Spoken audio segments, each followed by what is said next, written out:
Hey, this is TJ Jones, the host of the State of the Saints podcast, and I want to take a minute to tell you about POW Audio. Now, POW Audio is going to change your listening experience. You're probably asking yourself, TJ, how is POW Audio going to change my listening experience? Because POW Audio has a revolutionary design, delivers a crystal clear and powerful sound in a collapsible Bluetooth speaker. That's right, collapsible Bluetooth speaker, and is designed for ultimate portability. So check out facebook.com, search POW Audio, or on their website, powaudio.com. That's POW audio.com. One more time.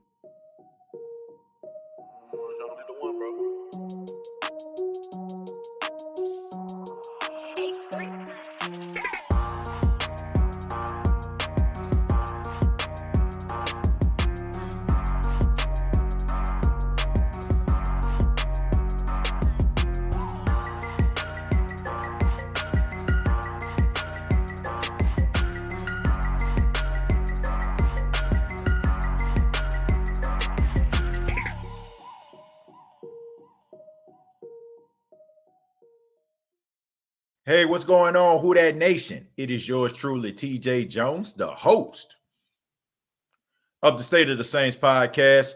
And thank you for checking out another edition of the State of the Saints podcast, where we talk New Orleans Saints. Thank you for spending your Wednesday night or morning or wherever time of zone you're in right now. Thank you so much. I really do appreciate it. And I want to give a special shout out to everybody that's filing into the chat right now. On this edition of the State of the Saints podcast, we're going to be talking about Drew Brees, and we're going to be answering the question, is Drew Brees washed? That's right. Is Drew Brees washed? We're also going to be talking about Dennis Allen, man. Should the Saints be thinking about possibly looking for another defensive coordinator? And because of the bad showing of safety Malcolm Jenkins, should they reach out to former Seahawk and Baltimore Raven, Earl Thomas?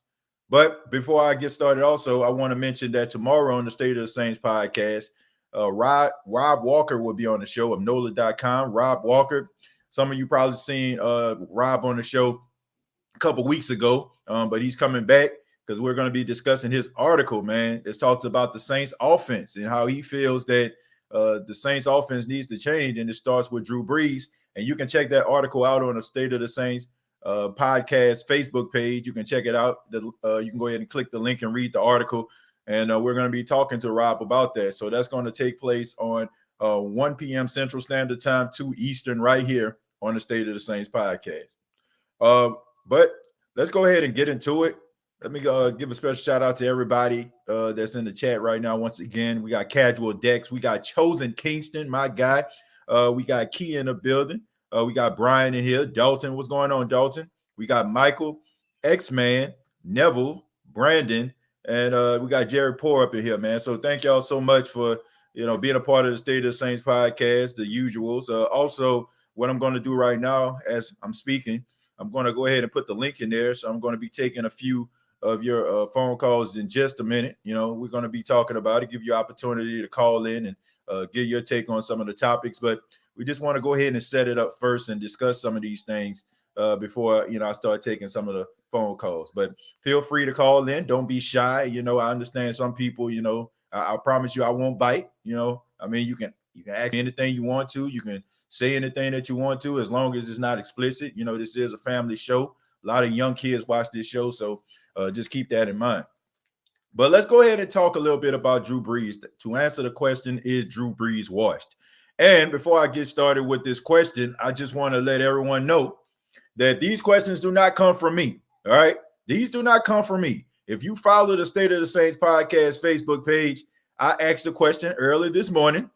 I said, what should the show be about? And the majority of the people that were part of the State of the Saints podcast Facebook page wanted to talk about Drew Brees and had Drew Brees declined? Is he washed? So these questions don't come from me. The Dennis Allen question don't come from me. The Earl Thomas question don't come from me. All right. So these are questions that were submitted by members of the Who Dat Nation. So don't kill the messenger. Okay. I'm just doing the show. because that's what you wanted to hear. Okay, so I just want to let that be known right now, because I've been having like these back-to-back shows about Drew Brees, and I don't know, for some apparent reason, people think that I just got something out on, for Drew Brees or something. I don't. Okay, I do not. But to answer the question, is Drew Brees washed? The answer is no, in my opinion. He is not washed. He is not washed, because my definition of washed means that you are incapable of doing what you have been doing for a long time anymore. Okay, that's what I feel like the definition of wash is. Drew Brees can still play the quarterback position. Drew Brees can still go out there and be as efficient as he once was. The problem is some of the limitations that Drew Brees has, and the fact is that sometimes the Saints they're going to have to count on him to make some of those plays that we seen back in 2009, 2010. We look at that Las Vegas Raiders game, and one thing that stood out that was very alarming to the Who Dat Nation and me in particular. I feel like when the Raiders knew that they can get up by double-digit points, the Saints were going to be incapable of coming back. No Michael Thomas, and Drew Brees' limited arm strength. That's what I feel like they knew, okay? That's what I thought about the whole entire time. So the offense of the New Orleans Saints, they need to try to find ways to try to compensate for the limitations of Drew Brees. I mentioned this a little bit on the State of the Saints podcast on the last episode. I feel like Sean Payton needs to get the other quarterbacks involved. Maybe not quarterbacks, but maybe a quarterback. Rather it's Taysom Hill or Jameis Winston. I don't feel like you need to use all three of the guys. I mean, this isn't college, right? It's rather you take Taysom or you take Jameis, you use one, don't use the other, and you just go with that. But you have to have plays that are downfield. You look at the Las Vegas Raiders. Did Derek Carr connect down the field on a lot of plays? No, he didn't. But he threw the ball down the field to keep the defense honest. Because if he would have kept on nickel and diming it and checking it down, then the defense would have knew that all they have to do is put 8 in the box. And that is what defenses are going to do with Drew Brees. They're going to put 7, 8 in the box, and they're going to dare him to try to throw the ball over the top, which Drew Brees has not done. I feel like it's unfair for us to say that Drew Brees is washed. My definition of wash may be different from another person's definition of wash. My definition of suck is different from another person whose definition of suck may take place. So I don't think that he's washed. Do I think he's on the decline? Absolutely. But what are we saying here? What are we saying about decline? Like, what does decline actually mean? Decline don't mean, once again, that you can't do what you've been doing anymore. I feel like what gets us misconstrued in the Who Dat Nation is the language and the verbiage and the definitions. We may have a completely different definition from the next person in the Who Dat Nation, and that's what caused conflicts. So maybe if people understand what I meant by decline, maybe you will understand where I'm coming from. I used the example of me playing basketball at the Walter Payton Center at Jackson State University. That's why I got my shirt on. I'm alumni at Jackson State University. Let's just say, for example, I'm playing at the Walter Payton Center. I'm playing basketball at the age of 19, 20 years old.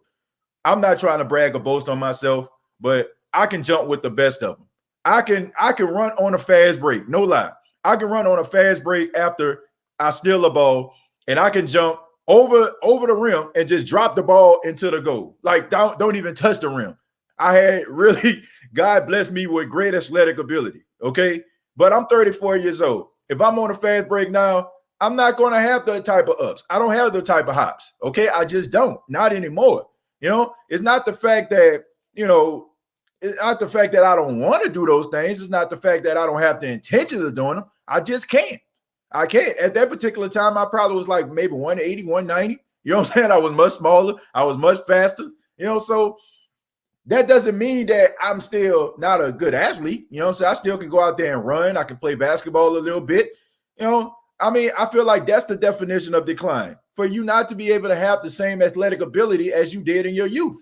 And nobody does. Man, nobody does, man. You go back and you look at some of the pictures that you probably had when you were a teenager, in your 20s, if you're like in your 30s or 40s, and you like, God, dog, you know what I'm saying? I look pretty good back in that day. Or you'll be like, man, I remember, man, I used to be one of the fastest people in the school. I remember I used to be one of the strongest people in the school.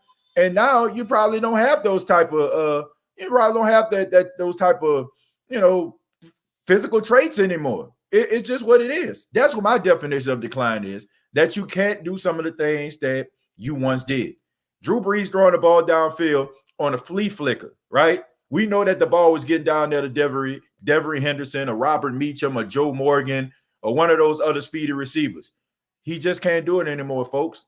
And it's not any disrespect. He's still an incredible quarterback. He still can get the job done. And yes, he can still win games for the New Orleans Saints. But my problem is, I don't want to say my problem, but my concern is the fact that when we're in some of these games, like we're about to play against the Green Bay Packers, a team that has been putting up about 40 points a game, and Aaron Rodgers has been playing on another level, could the Saints go toe-to-toe, okay? Could they get their Apollo Creed, Rocky Balboa on, in Rocky 1? Y'all remember that? That was a slugfest. They were going back and forth. Could Drew Brees still go out there and go toe-to-toe with some of the best in the league? I'm telling you, the jury is out right now, and the script is out right now. A lot of teams feel like all they have to do is jump on the Saints early. Let's just say the Green Bay Packers try to go up by 14 points by 2 touchdowns. They're going to try to start fast on the New Orleans Saints because they feel like Drew Brees doesn't have the arm strength to be able to go toe-to-toe with Aaron Rodgers. I'm not saying that he can't, but for the last couple of weeks and the last 3 games I've seen in Drew Brees, it's hard for me to make an argument to say that he can at this stage of his career. But let me see what you all think about this. Let me see some of the chat here. We got if Drew declined, has Malcolm Jenkins not declined as well? And PJ should be a healthy scratch weekly. Look, Malcolm Jenkins is on a decline. That's the reason why Philadelphia decided to part ways with him. It's no, I mean, man, it's no secret. I mean, Malcolm Jenkins is what, 34 years old? Man, I think he's the same age as me. So he's 34 years old. He's not the same safety he was in Philadelphia. You think if he still was the same guy he was in Philadelphia, do you feel like he would have been able to do you think that he still would he be playing for the Saints right now, I should say? Okay. I just got distracted. My wife just walked in the room. But anyway, is he the same guy? Okay, no, he's not. All right. Philly wouldn't have got rid of him if he did, okay, if he was the same guy. So no, he's not the same person as he once was. Can't use preseason as an excuse. No team had preseason. No, I'm not making an excuse for preseason, and you shouldn't make an excuse for preseason because as of right now, Russell Wilson has 9 touchdowns. As of right now, I think Aaron Rodgers has 8 touchdowns. As of right now, we're looking at Patrick Mahomes. I mean, Patrick Mahomes just brought the Kansas City Chiefs back against the Los Angeles Chargers down 17. You know what I'm saying? I'm on down 17, down 10, okay, late in the 4th quarter. So there's no excuses for that, okay? There's several other quarterbacks who are playing on a high level who didn't have preseason or no offseason activities. So I can't accept that. And anybody that's throwing that narrative around, I encourage you to look at some of these quarterbacks in the league that's tearing it up right now. And these guys are elite quarterbacks. These guys are the upper echelon of quarterbacks. And Drew Brees is an upper echelon quarterback. Am I not mistaken? So we can't use that as an excuse. We can't make excuses when we feel like things don't benefit us. But then we want to look past what other people are doing and say, nah, excuses. Nah, we got to call it for what it is. Dada, thank you very much for the $5. He says, in my opinion, hell yeah, he's washed. Well, Dada, I would have to ask you, what's your definition of washed? Because like I said, the definition of washed is you can't do what you used to do anymore. I mean, Drew Brees can still play the quarterback position. Washed means that you're incapable of doing what you've been doing. And I feel like Drew Brees can do what he's been doing. I'm going to go ahead and put the link down in the chat. So if you want to chime in, please do. We're talking about Drew Brees right now. Want to know if you all think that he is washed. Only thing that I ask of you is to make sure, if you're saying that he's washed, make sure that you give people a reason why you feel that way. But this all came from a question that was asked by Mike Triplett of ESPN. Shouts out to Mike Triplett. Shouts out to him, man. Good guy. Y'all probably seen him. He was on my show a couple weeks ago. And he asked Drew Brees this question right here. And this is where a lot of this Drew Brees decline stuff comes from. But here it is right here. Hey, Drew, I feel like asking this question a little bluntly because, it's a popular narrative already from a lot of analysts that they're concerned we're seeing a sharp decline from your performance and some stats that, your air yards are the shortest through 2 games of any quarterback in more than a decade.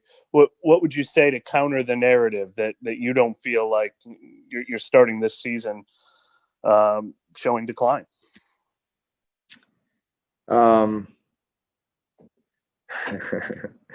Well, my job is to execute the offense, right? And so I think I've always evaluated myself on being a great decision maker. And so at the end of the day, I'm gonna throw the ball to the open guy, move the ball down the field, score points, help us win football games.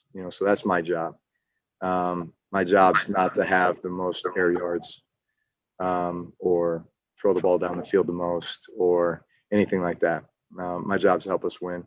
My job is to help put everybody around me in the best position to succeed. And that's all I'm focused on. Yeah, so as you can see, man, Drew Brees, I mean, you could tell on his face he was really frustrated about a question. But shouts out to Mike Triplett for being brave enough to ask that question. There's been a narrative around, the city of New Orleans. They feel like, some of the media and stuff that cater to the team, just the fact that they get opportunity to follow the team. They ask a lot of softball questions. So shouts out to Mike Triplett for being brave enough to ask that question. We got Optimus Grind on there, and I seen Dalton called in. Dalton, feel free to call back, buddy. But we're going to take Optimus right now. What's going on, brother? How you doing?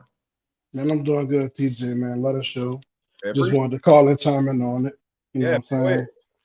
So you asking the question if I think Drew Brees washed. No. Mm-hmm. It's only week 2, and there's 14 more games we got to play.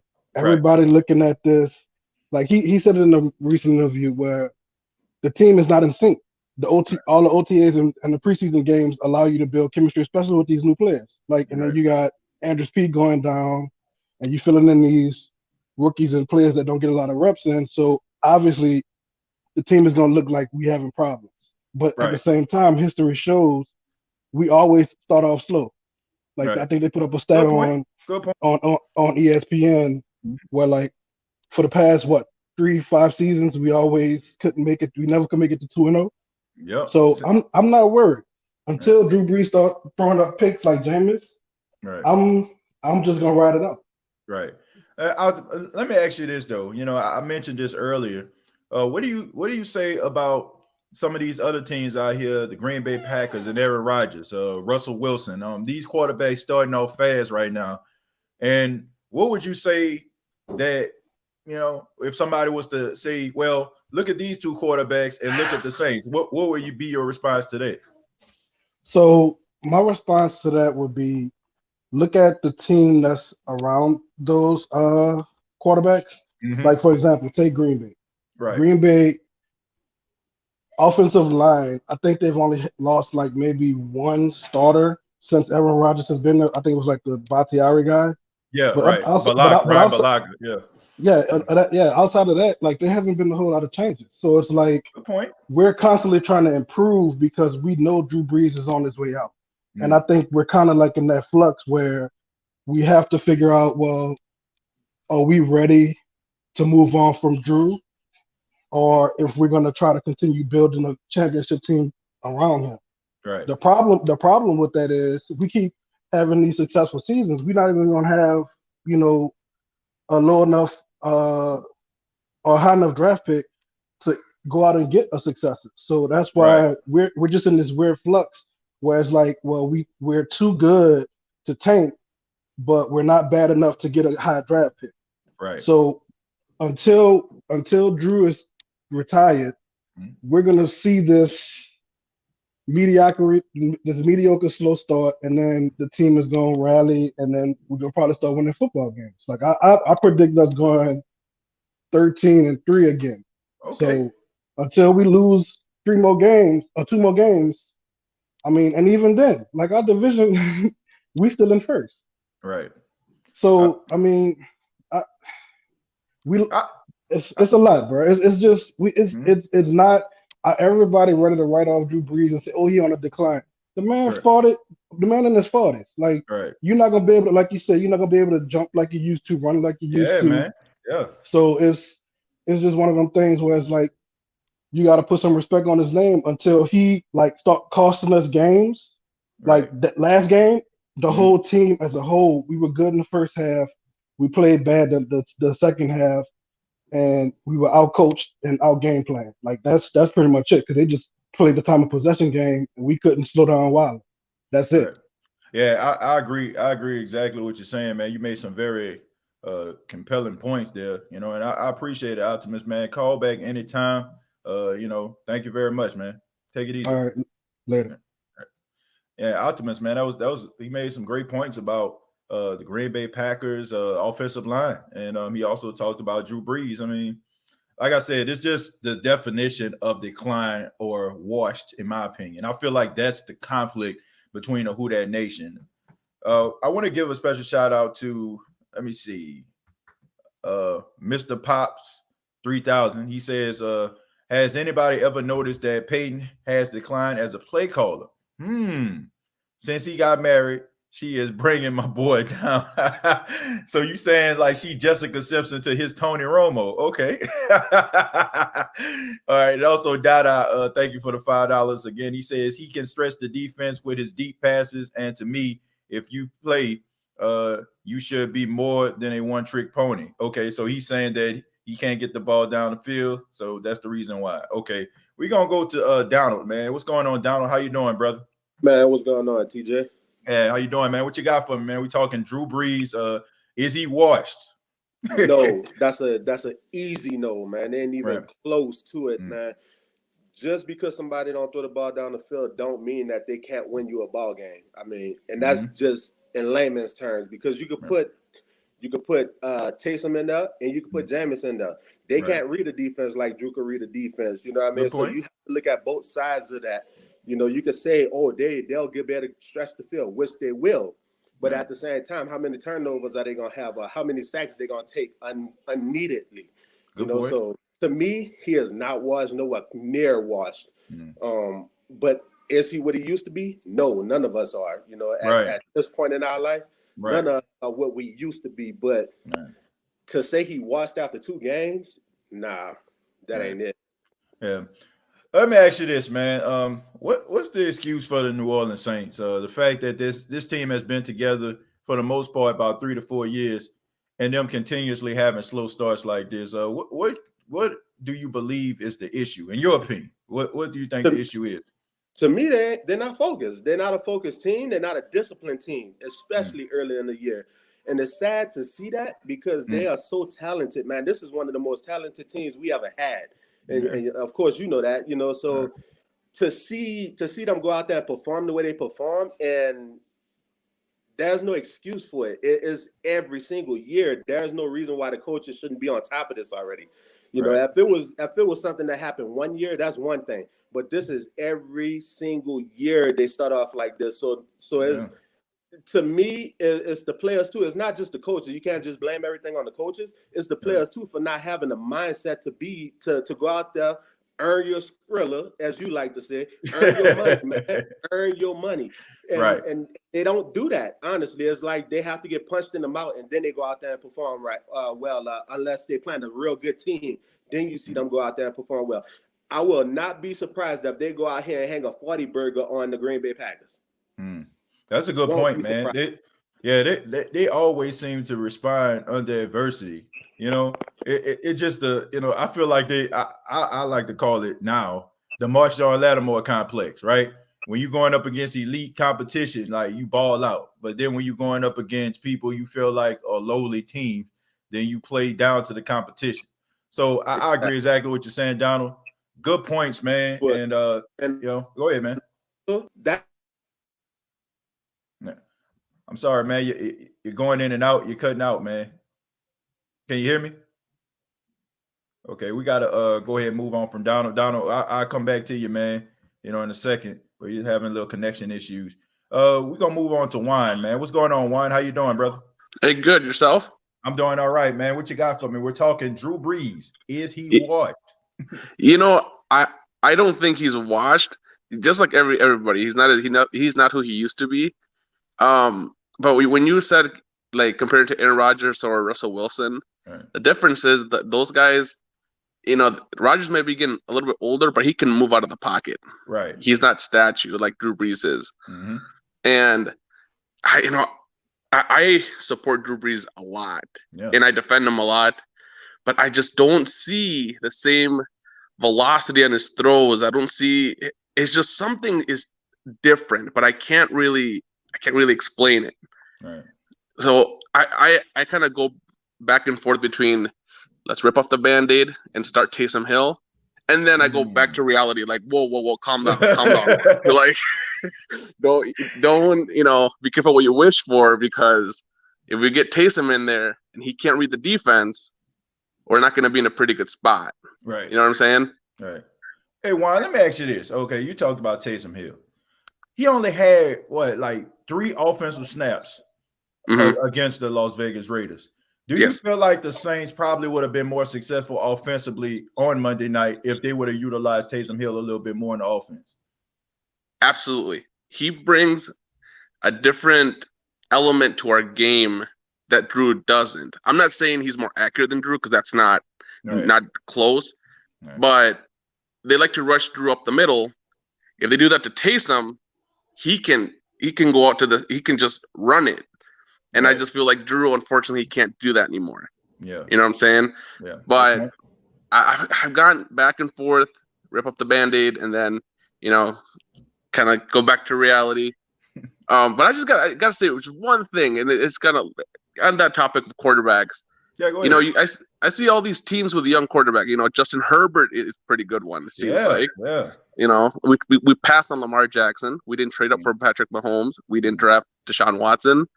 And I'm starting to sound like Skip Bayless, like it's my turn. When is it going to be our turn? When are we going to have that young quarterback that is in commercials and it's like the next big thing? When do you think we're going to get that guy? Maybe Trey Lance? No, probably not. I don't think so. Yeah. The only logical explanation I have, Juan, I feel like Sean Payton just don't like young quarterbacks. I mean, he tried to do it with Garrett Grayson a couple of years ago out of Colorado State, but it just didn't pan out. I don't think he has the patience, because if you notice, the majority of the time, if the Saints need a backup quarterback, he doesn't even try to go through the draft. He goes through free agency and gets guys. So I think he wants guys that are up to speed with the speed of the NFL. But I feel like if you are talking about years down the line, longevity and prosperity of this team, you're going to have to go young. I mean, even if you decide to go with Taysom Hill is in his 3rd season in the NFL, but he's 30 years old. So if Drew Brees decides to retire, Taysom Hill is coming in at 31 years old. So how many years are you going to have with Taysom as your starting quarterback with the way that he plays? I mean, right now, you know what I'm saying, we're getting all excited about Taysom Hill, lowering the boom on safeties and stuff like that. That's cool right now, but you can't do that kind of stuff if you're the starting quarterback of the team, if you're the face of the franchise. So I feel like right now it's exciting, but you're going to make you cringe if you're a Saints fan watching Taysom Hill and you know that Drew Brees is nowhere in the vicinity anymore. Yeah. So my advice is, if you want to go with Taysom, I still feel like you need to draft yourself a young quarterback that's middle of the pack, or I would watch very closely. Like, I know a lot of people don't want to, they probably not paying attention to this, but I would watch very closely what's going on in Philadelphia, because right now they have a quarterback controversy going on right now between Carson Wentz and Jalen Hurts. The way that Carson Wentz has been playing, Jalen Hurts is right there behind him. So, I mean, I would be looking at something like that. I mean, I like Carson Wentz as a quarterback. I feel like the way that he plays with, Doug Peterson, I feel like that's not a good fit for him. So I would be very interested. And I think a lot of people want to move on and probably go with Jalen Hurts. So I would look very closely at that, because you still have Carson Wentz, who's really young. So, but besides that, you want to look at some of these young players. that are out there in the draft where you can actually develop into a system quarterback that probably can be behind Taysom. So that's what I feel like they need to do. But yeah. But Juan, thank you so much. I really do appreciate that, man. Thank you for Yes, calling thank you. in. And, man, call back anytime, brother. Appreciate it. All right, yeah. Man, shouts out to Juan, man. We're going to go back to Donald real quick. I've seen a couple of people call in. Please feel free to call in. Donald, I know you had like one more point. You know what I'm saying? I know you were trying to make, so I'll go ahead and let you do it, man. Yeah, the only other thing I was about to say was that Oakland team, man, just like Tennessee last year, they got a formula, man, and I think they're going to go pretty far. I think they definitely making the playoffs this year. Right. I think they definitely making the playoffs, and I think that John Gruden not up to something right now, man. He on to something. He got something growing, and it's looking real good. Right. Yeah, I think it's a good look. I think it's a good look with Las Vegas. You got yourself a lot of young players. You got a back in Josh Jacobs that can be a every down back. And they're playing some throwback football right now. You know, pounding the rock, controlling the time possession. And you have Derek Carr. You don't have to worry about, making mistakes. So, he's kind of efficient, man. A lot of people don't pay attention to Derek Carr, but, a lot of people compare other quarterbacks to Drew Brees. I feel like Derek Carr is the closest thing to Drew Brees out there right now. I mean, they kind of play the same type of game. So they got the right formula to be successful, man. And I know a lot of people had a lot of raised eyebrows when Mike Mayock came there. He came from the NFL Network, never had any GM experience. But I think that was a match made in heaven, man. Two guys from networks, ESPN and NFL Network, and now they're turning around this franchise. So, yeah, I like the look. Yeah, but Donald, man, I appreciate it, man. Call back anytime, brother. I like the analysis. You take it easy, brother. You too. Thank you. All right, no problem. Man, shouts out to Donald, man. Good points right there. Shouts out to Wine. So such great points here, So, but Wentz was always trash. I disagree with that. I disagree with that, Aaron. You got to keep in mind. I think that was back in 2017, if I'm not mistaken, when Philly won the Super Bowl. I mean, Carson Wentz was playing on another level. Before he tore his ACL, his LCL, his MCL, his NAACP, his FBI. I mean, he was balling out, and I think people need to give that man some credit. And I feel like maybe a change of scenery might do him some good. I feel like the narrative is out about that, because we all heard about all the things about Nick Foles and how the team actually gravitated to Nick Foles more than Carson Wentz. And I just feel like Doug Peterson didn't do him any favors for trying to tell the team leadership to buy in so those other guys around him can buy in. Look, the Philadelphia Eagles was trash last season. The fact that they even made the playoffs was nothing short of a miracle. So Carson Wentz actually rallied those guys down. So I know he may not be everybody's cup of tea, but if Carson Wentz is out there on the market and the Saints need a quarterback, I definitely would want Carson Wentz. So Hennessy, what's going on, man? How you doing? Sorry, man, you muted. Hey, can you hear me now, TJ? Yeah, I can hear you, man. What's going on, man? What you got for us, bro? Hey, just wanted to dive in and offer my opinion.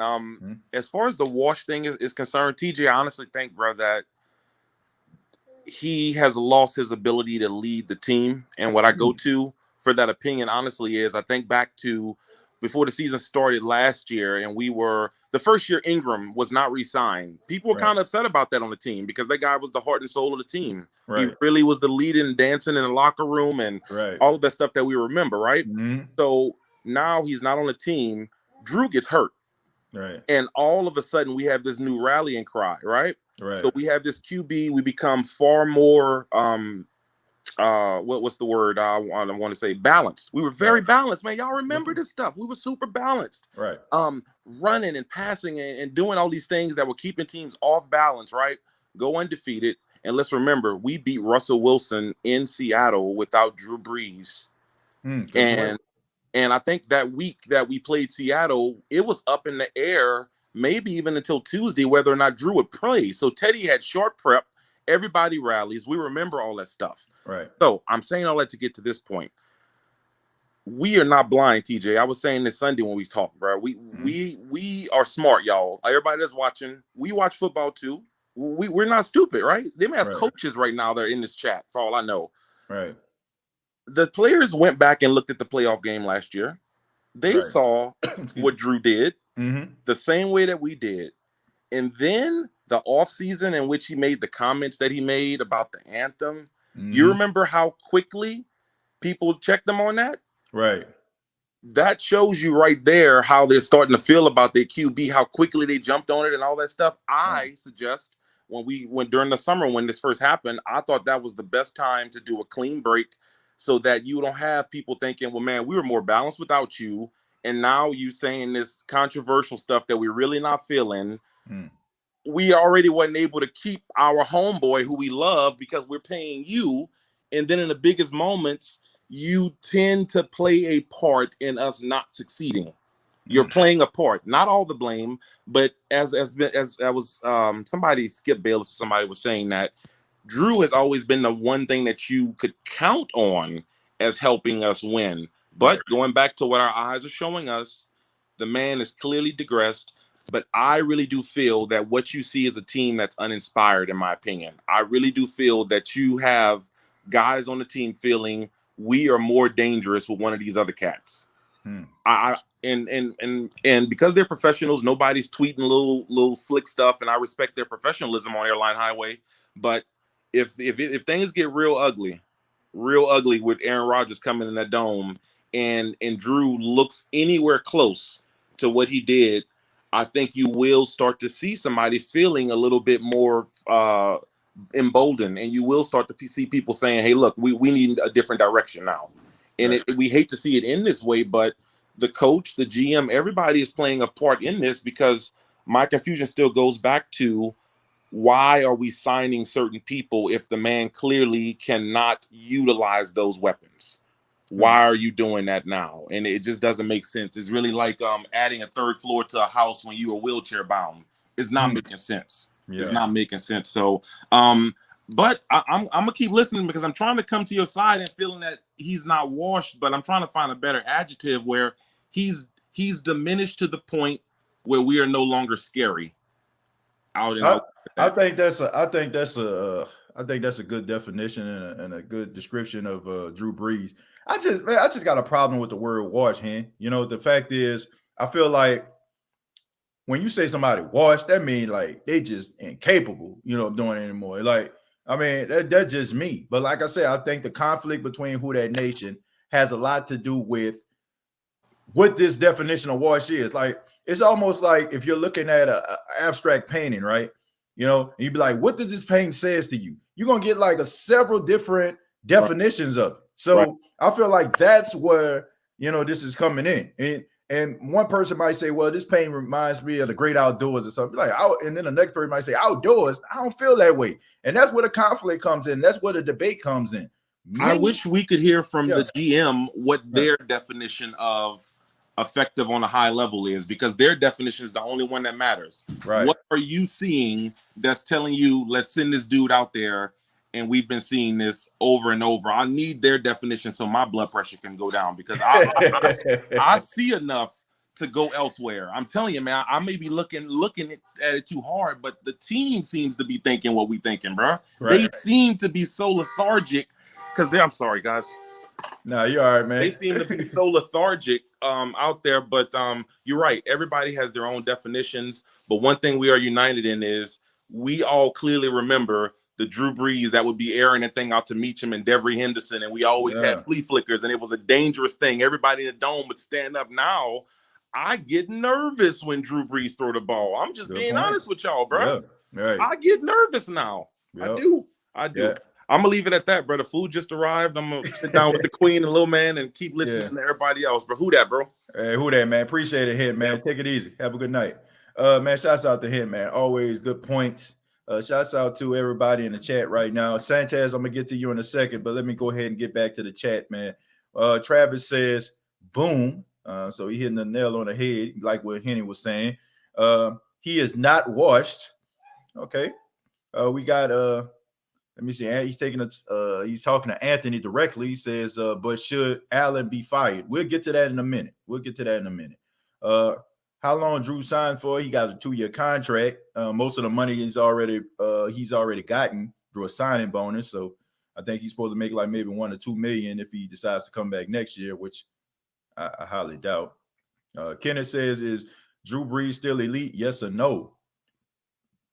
The way he's playing right now, no. But is he always going to be considered an upper echelon quarterback because of who he is? Yes. If we're doing it based on numbers alone and play alone, no. I mean, his knowledge makes him elite. His ability to put guys in position to succeed and win matchups, that makes him elite. But the way that he's playing the quarterback position by getting the ball to guys, I don't think so. But Drew Brees right now is not a top 5 quarterback. I mean, he's maybe 7 or 8 or something like that if you're comparing quarterbacks right now. Darren says, please shut up. I don't know what he's talking to or who he's talking to, in that matter. And that boy says Brees has 1 ring, but it was 1 ring more than what the Saints had before he got there. So let's get this man some respect in that regard. The Saints was terrible before this guy got here, okay? And that's probably why a lot of people can't let go of Drew Brees, because they look at all those terrible times. But let's put some respect on this guy's name. The Saints weren't nowhere near no championship before that man got in the building. So let's not go too far with that. Sanchez, what's going on, man? How you doing? Man, what's up, TJ? Who that nation? What's going on there, man? Yeah, man. What you got, man? We talking Drew Brees. Is he washed? You can talk about anything you want to, man. The floor is yours. Quick point. Do I think Drew Brees is washed? The answer to that question is no.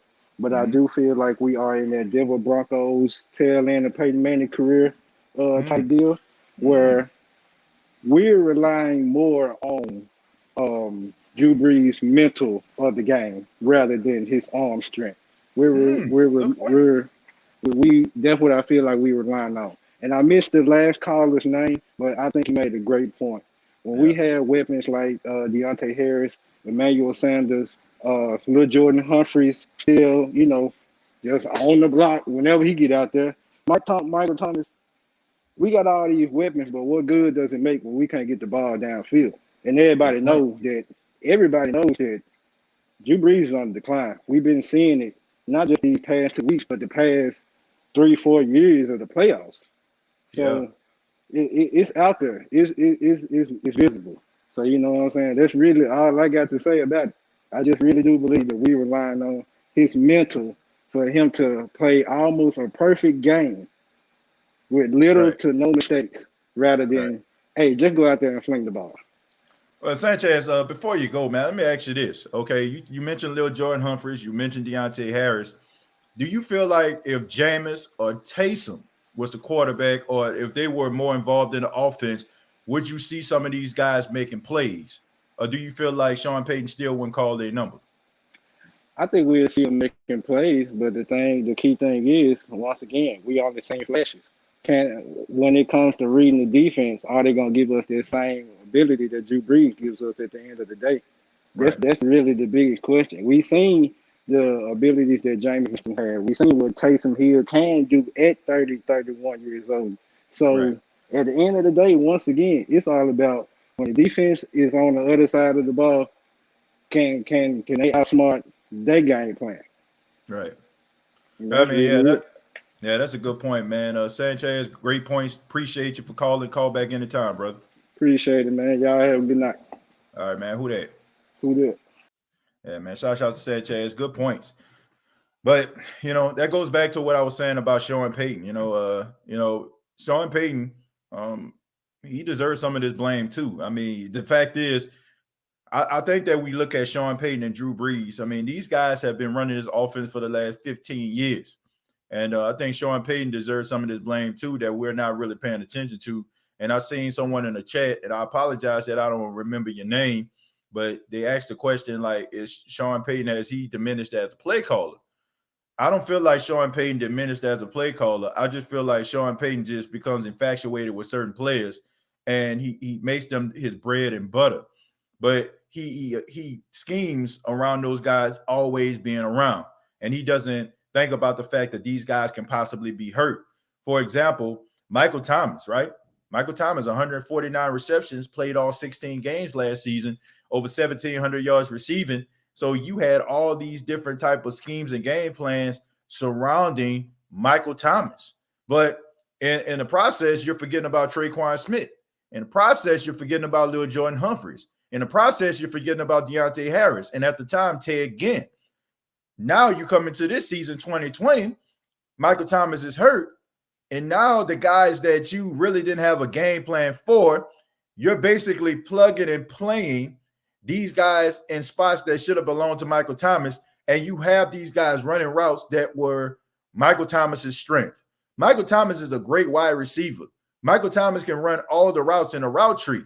No disrespect to Traquan Smith, but he's not on the same level as Michael Thomas. He is not going to give you the same production. So I feel like it's shame on Sean Payton for not having schemes and offensive game plans surrounding Traquan Smith.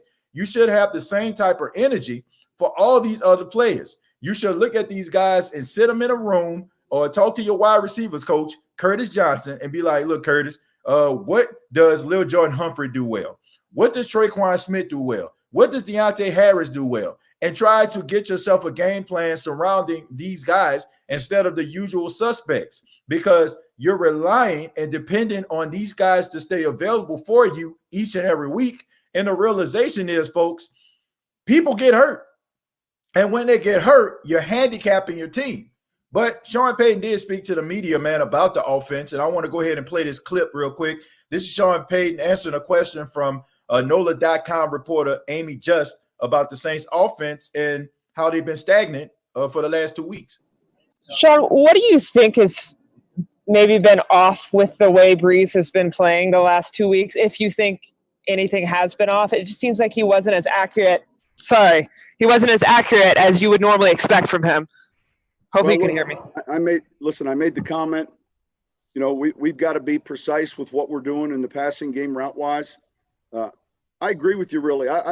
I'm just saying the last 2 weeks, I think it's been average at best offensively. And that starts with us. It starts with me. And we got to be better. I thought we ran the ball a little bit better tonight. We're still not protecting the way we're supposed to. We're not functioning well enough and taking advantage of some of the opportunities we've had. So we'll look at that. Our third down numbers were better. I'm sure our red zone numbers were a little better, but yeah, we had some penalty situations. The one drive, heck, we had like 3 or 4 penalties. I lost track. Well, as you can see, Sean Payton very frustrated and upset with that about the performance of his team. Anthony says, well, when dudes dropping balls and running wrong routes, that may be a part of the reason why Sean and Drew got too stuck on certain dudes. But I agree, we have to spread it around. Well, this is my thing, Anthony. If these guys are running the wrong routes and not doing certain things and they're being undisciplined, whose fault is that? I mean, you selected these guys. These are the guys that you decide to roll with. These are the guys that you selected to run, you know, be a part of your 53-man roster. And you shouldn't just have these guys out here being glorified offensive linemen. You should find ways to get these guys involved, rather it be extra reps after practice, repetition in some of these plays. But you have to make sure that these guys are fully involved. And you also want to make sure that you get the other guys that involved, get the right guys in place that are knowledgeable of the game. I look at somebody like I look at a team like the New England Patriots, for example, folks. Like them or not, Bill Belichick does a really good job at getting the right guys in place. I mean, distributing the ball all over the place. Julian Edelman, Chris Hogan, you know what I'm saying? So many other wide receivers that they actually have on their team. You know, these guys, you know, go out there and they run excellent routes, right? They're not household names. 9 times out of 10, they probably go to another team. They're probably not going to be a factor. For example, Chris Hogan, right? You bring Chris Hogan into the Carolina Panthers, he's done absolutely nothing. I think he plays for the Jets now, not doing nothing. But you put him in a New England Patriots offense and he flourishes. Why? Because Bill Belichick does a great job to drill it into the minds of his wide receivers to run this route, do this, in case this happened, this, you know, you need to do this. Smart players that understand that. So I cannot accept, oh, they're running the wrong route. Because if they're running the wrong route consistently, maybe you got the wrong guy in your system. But you shouldn't handicap your team because you got a couple guys that's running the wrong routes. You find the guys that can give you the production that you need. The truth hurts. Thank you very much for being a part of the State of the Saints podcast, brother. What you got for us? Hey, TJ, how's it going? Man, it's going all right, man. We talking Drew Brees, is he washed? Or you can talk about anything else, man. Yeah, as far as Drew Brees being washed, I don't want to disrespect him and call him washed. Right. But like I said the other night, I do believe that as far as us going to a Super Bowl and winning it, right. I will say I don't think he's capable of getting us to that promised land anymore. I mean, like he once was, like years back, because of his lack of arm strength. I mean, now we know this man can read defenses and all that kind of stuff.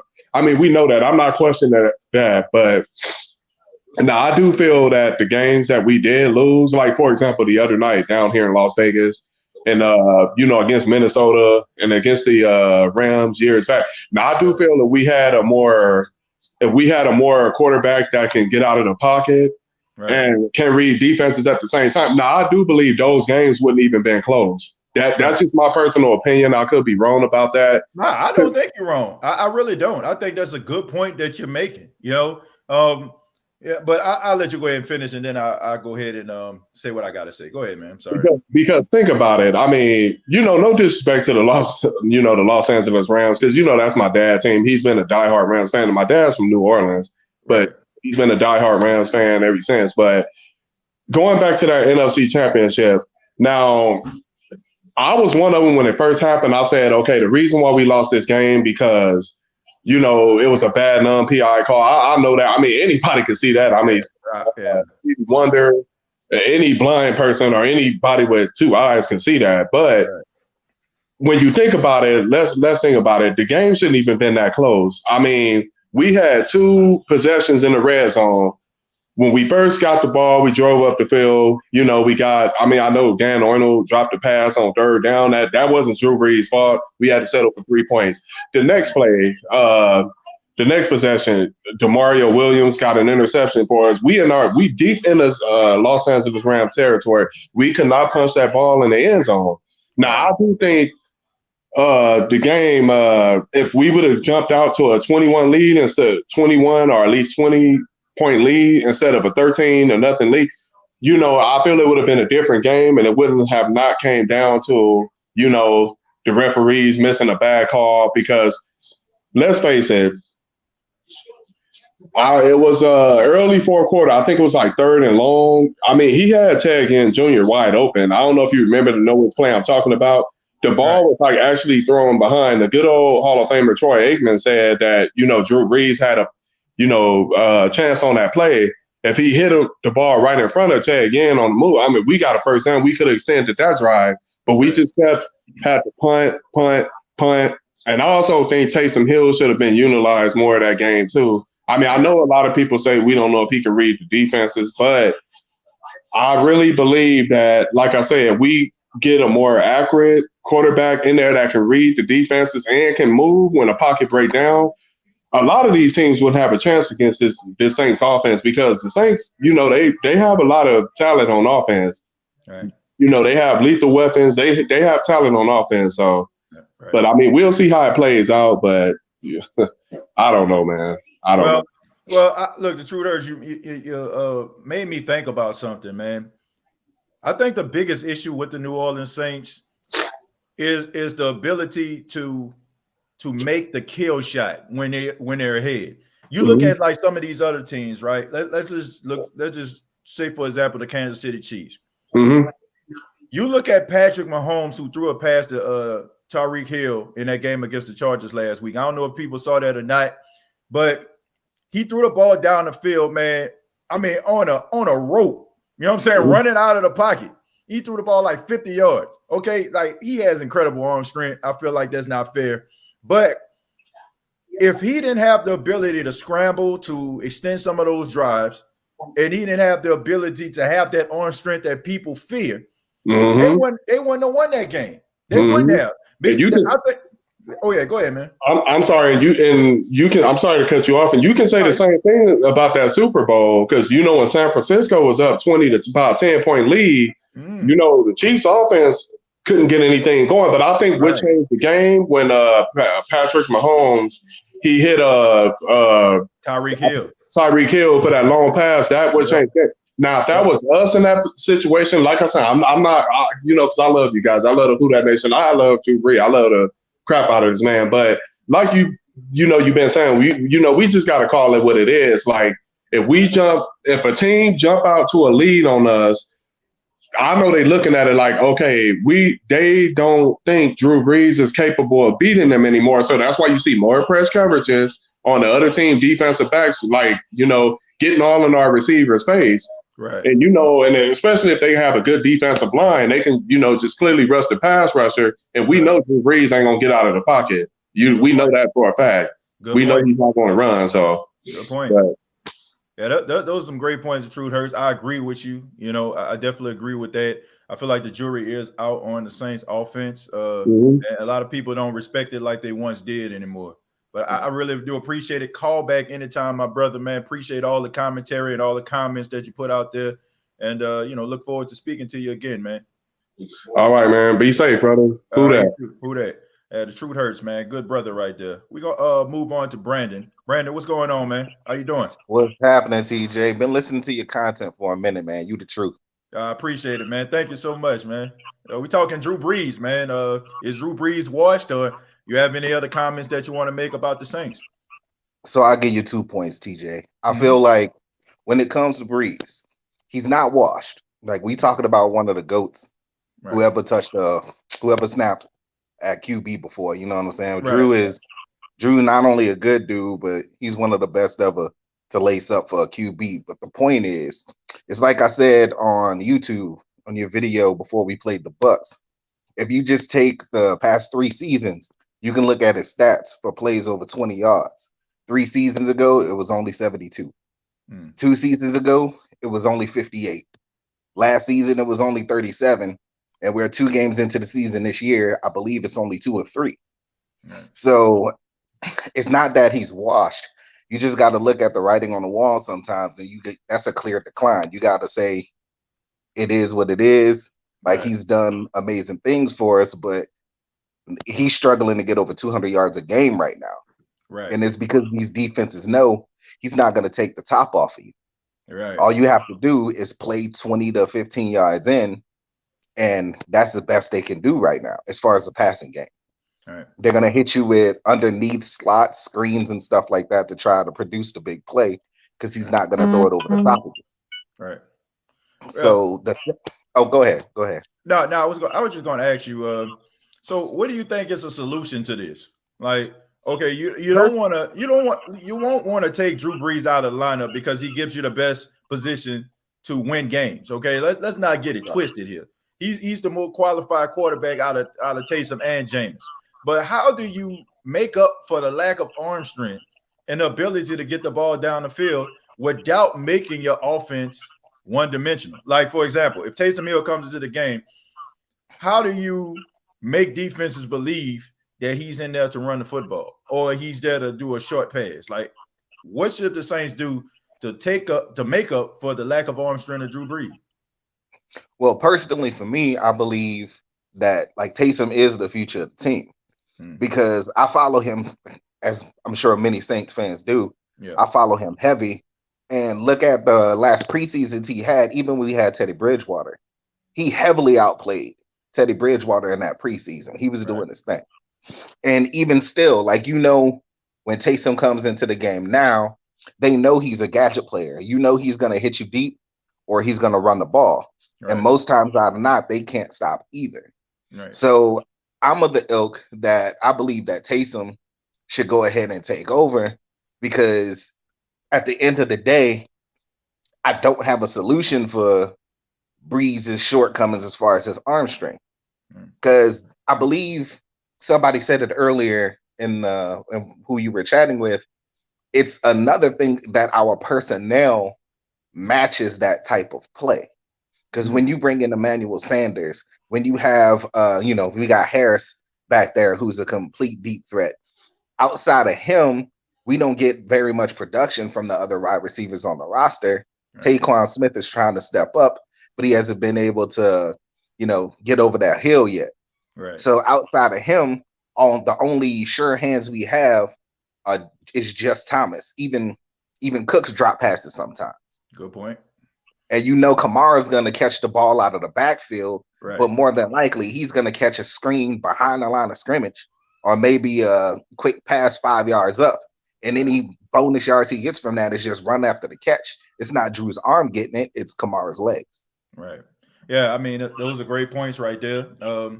I have to say that I don't think that I'm ready for Taysom just to take over, but if things tend to continue, like let's just say, for example, if Green Bay comes to town on a Sunday night and we see, I guess, like another game like we seen against the Raiders, I think that we may be considering trying to get him more involved in the game. Right. My fear, Brandon, is Sean Payton's stubbornness, like him wanting to go down with the ship and him feeling like it's borderline blasphemous for him to go in any other direction besides Drew Brees. So I don't know. It would have to take something catastrophic in order for him to like just completely cut ties with Drew Brees as a starter. So, I mean, it's going to be interesting to watch, my brother, but I appreciate it, man. Good commentary, man. Appreciate you. Call back anytime. Oh, yeah. One more thing, sir. Yeah, go ahead. I know you went to Jackson State. Congratulations on getting prime time to come, but you know it's about that human jukebox, bro. Oh, man. You know it's about that human jukebox, bro. Look, man, shouts out to Southern University, man. Ain't got no problem with y'all, man. Always some good games, Jackson State versus Southern, man. I always enjoy those games. But, man, hey, bro. Look, I not only feel like this is a good move for Jackson State, but all HBCUs, man.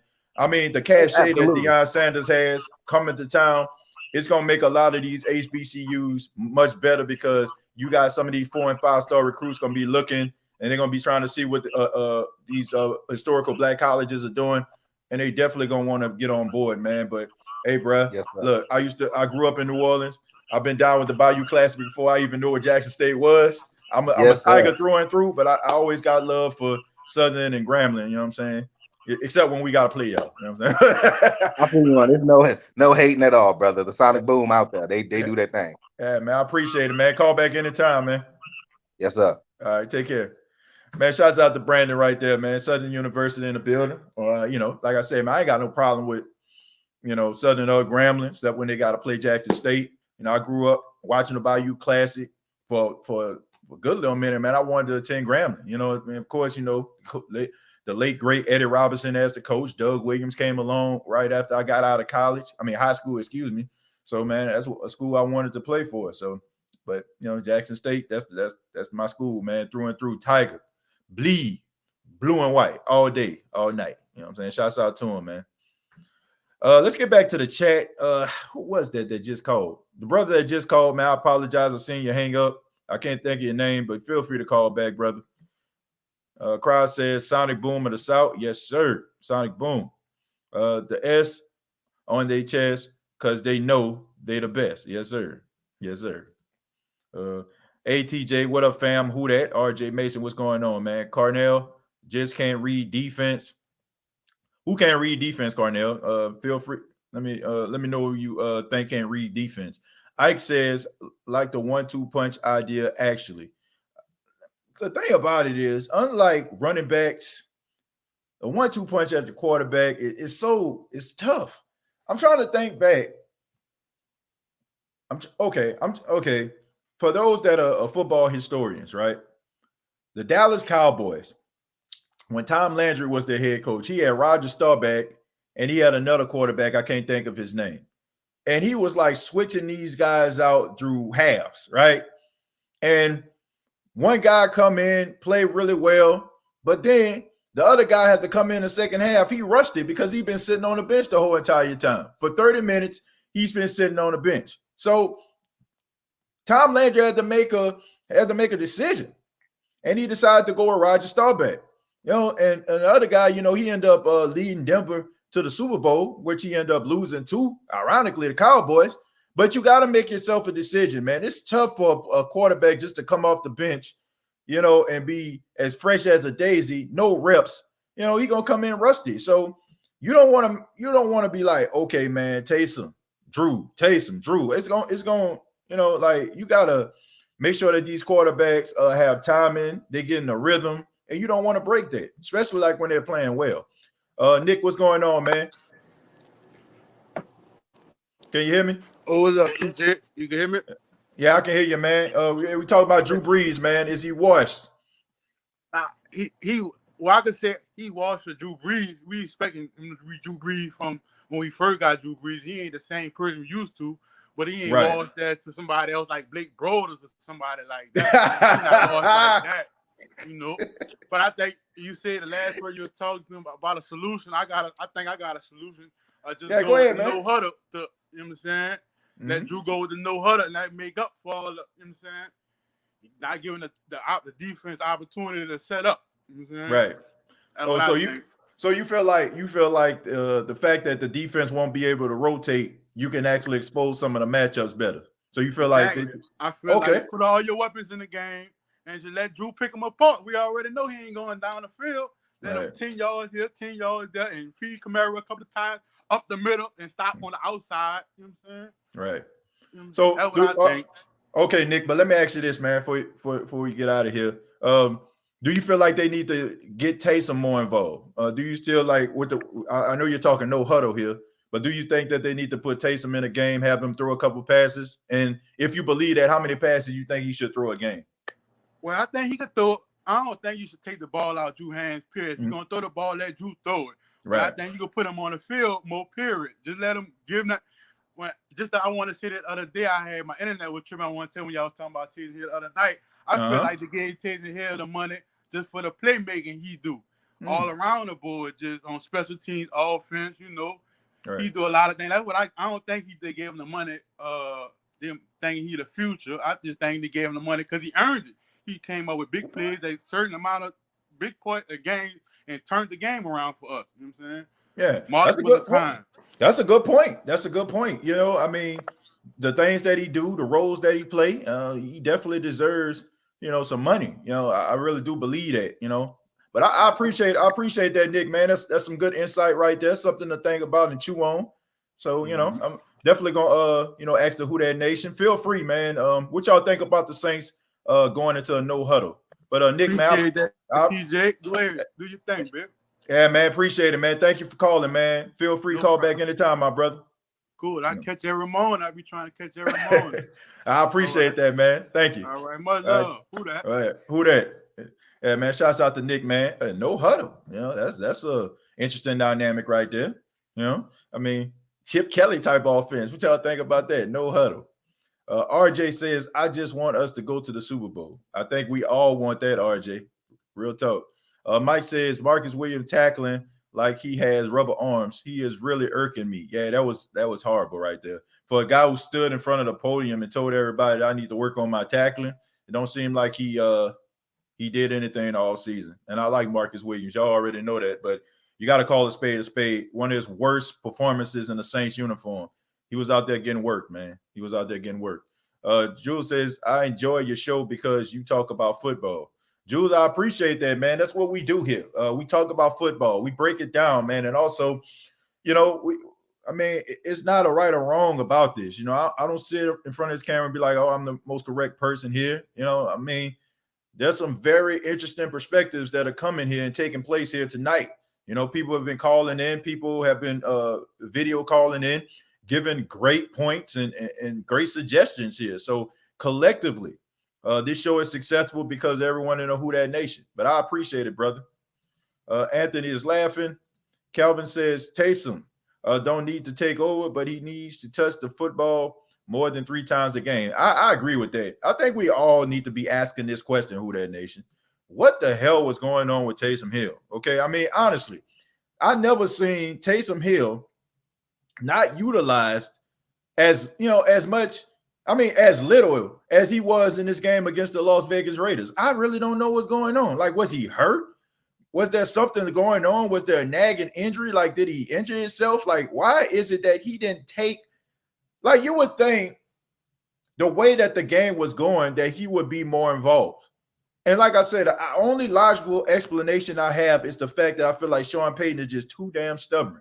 Like, you got to put the ball into your playmakers' hands. And I feel like the fact that you have arguably the best playmaker on your team injured, you would think that he would want to use Taysom Hill more to compensate for the loss of Michael Thomas. I just didn't get it. Like, it was, I don't know. You know, I guess that's why people can come up with these weird conspiracy theories. They can come up with like, well, why didn't Sean use Taysom Hill when we use Taysom Hill, you know, the majority of the time we end up winning in some of those close games. So why didn't we use him? You know, maybe they wanted Las Vegas to win. You know, that's when them conspiracy theories, tinfoil hat people come through. You know what I'm saying? Like, you know, they give them ammunition in order to say stuff like that. But I'm really wondering what in the blue hell was going on, and why wasn't Taysom Hill involved in the offense the way that he should have? I really don't know. I mean, was somebody on that hen? Was somebody on that jack? Were they too drunk? Were they too tired to come up with a game plan that involved Taysom Hill? I really don't know. But you got to get this guy involved, man. He's a playmaker. He is a playmaker, and you got to make sure that you get him involved. Jason says, I give us 2 more games to show what we're going to look like, either 13-3 or 8-8. Sunday Night Football will give us more clarity. It's definitely going to give us more clarity. And if Drew Brees comes out and play like he did on Monday night, I mean, I think it's time for us to sound the alarms, folks. Whether you want to do it or not. Chosen, what's going on, man? How you doing, brother? What's going on, man? I mean, I ain't got really too much tonight, man, because everybody pretty much hit on all bases. Mm-hmm. But just a couple points, man, like Cornell said, man. I feel like, yeah, Drew Brees not washed. He is declining. We all can see that. Right. But I feel like ultimately, overall, from Drew Brees to the backups to the coaching staff, I feel like we really overlooked the Raiders. I feel like I feel like we just looked at them. Man, they the Raiders. Come on, what has the Raiders done? We probably still was feeling like, man, they still going through this thing that they was going through with Antonio Brown. And I feel like we just looked at them, and I feel like we got caught up in this Super Bowl of bust moment. Like, I feel like we just refrained from being humble. Like, we just were so focused on being Super Bowl, we getting back to the playoffs, that we totally forgot the path that it takes to get there, and we lost focus. I feel like the game plan was planned maybe just enough just to beat the Raiders. I don't think it was taken seriously as if it was an elite team like the Green Bay Packers. Like, you can't tell me that in spite of the loss that we wouldn't plan a better game plan for Green Bay as we'll do, let's say, Las Vegas Raiders or the Detroit Lions, one of the teams you don't really hear about that's in playoff contention.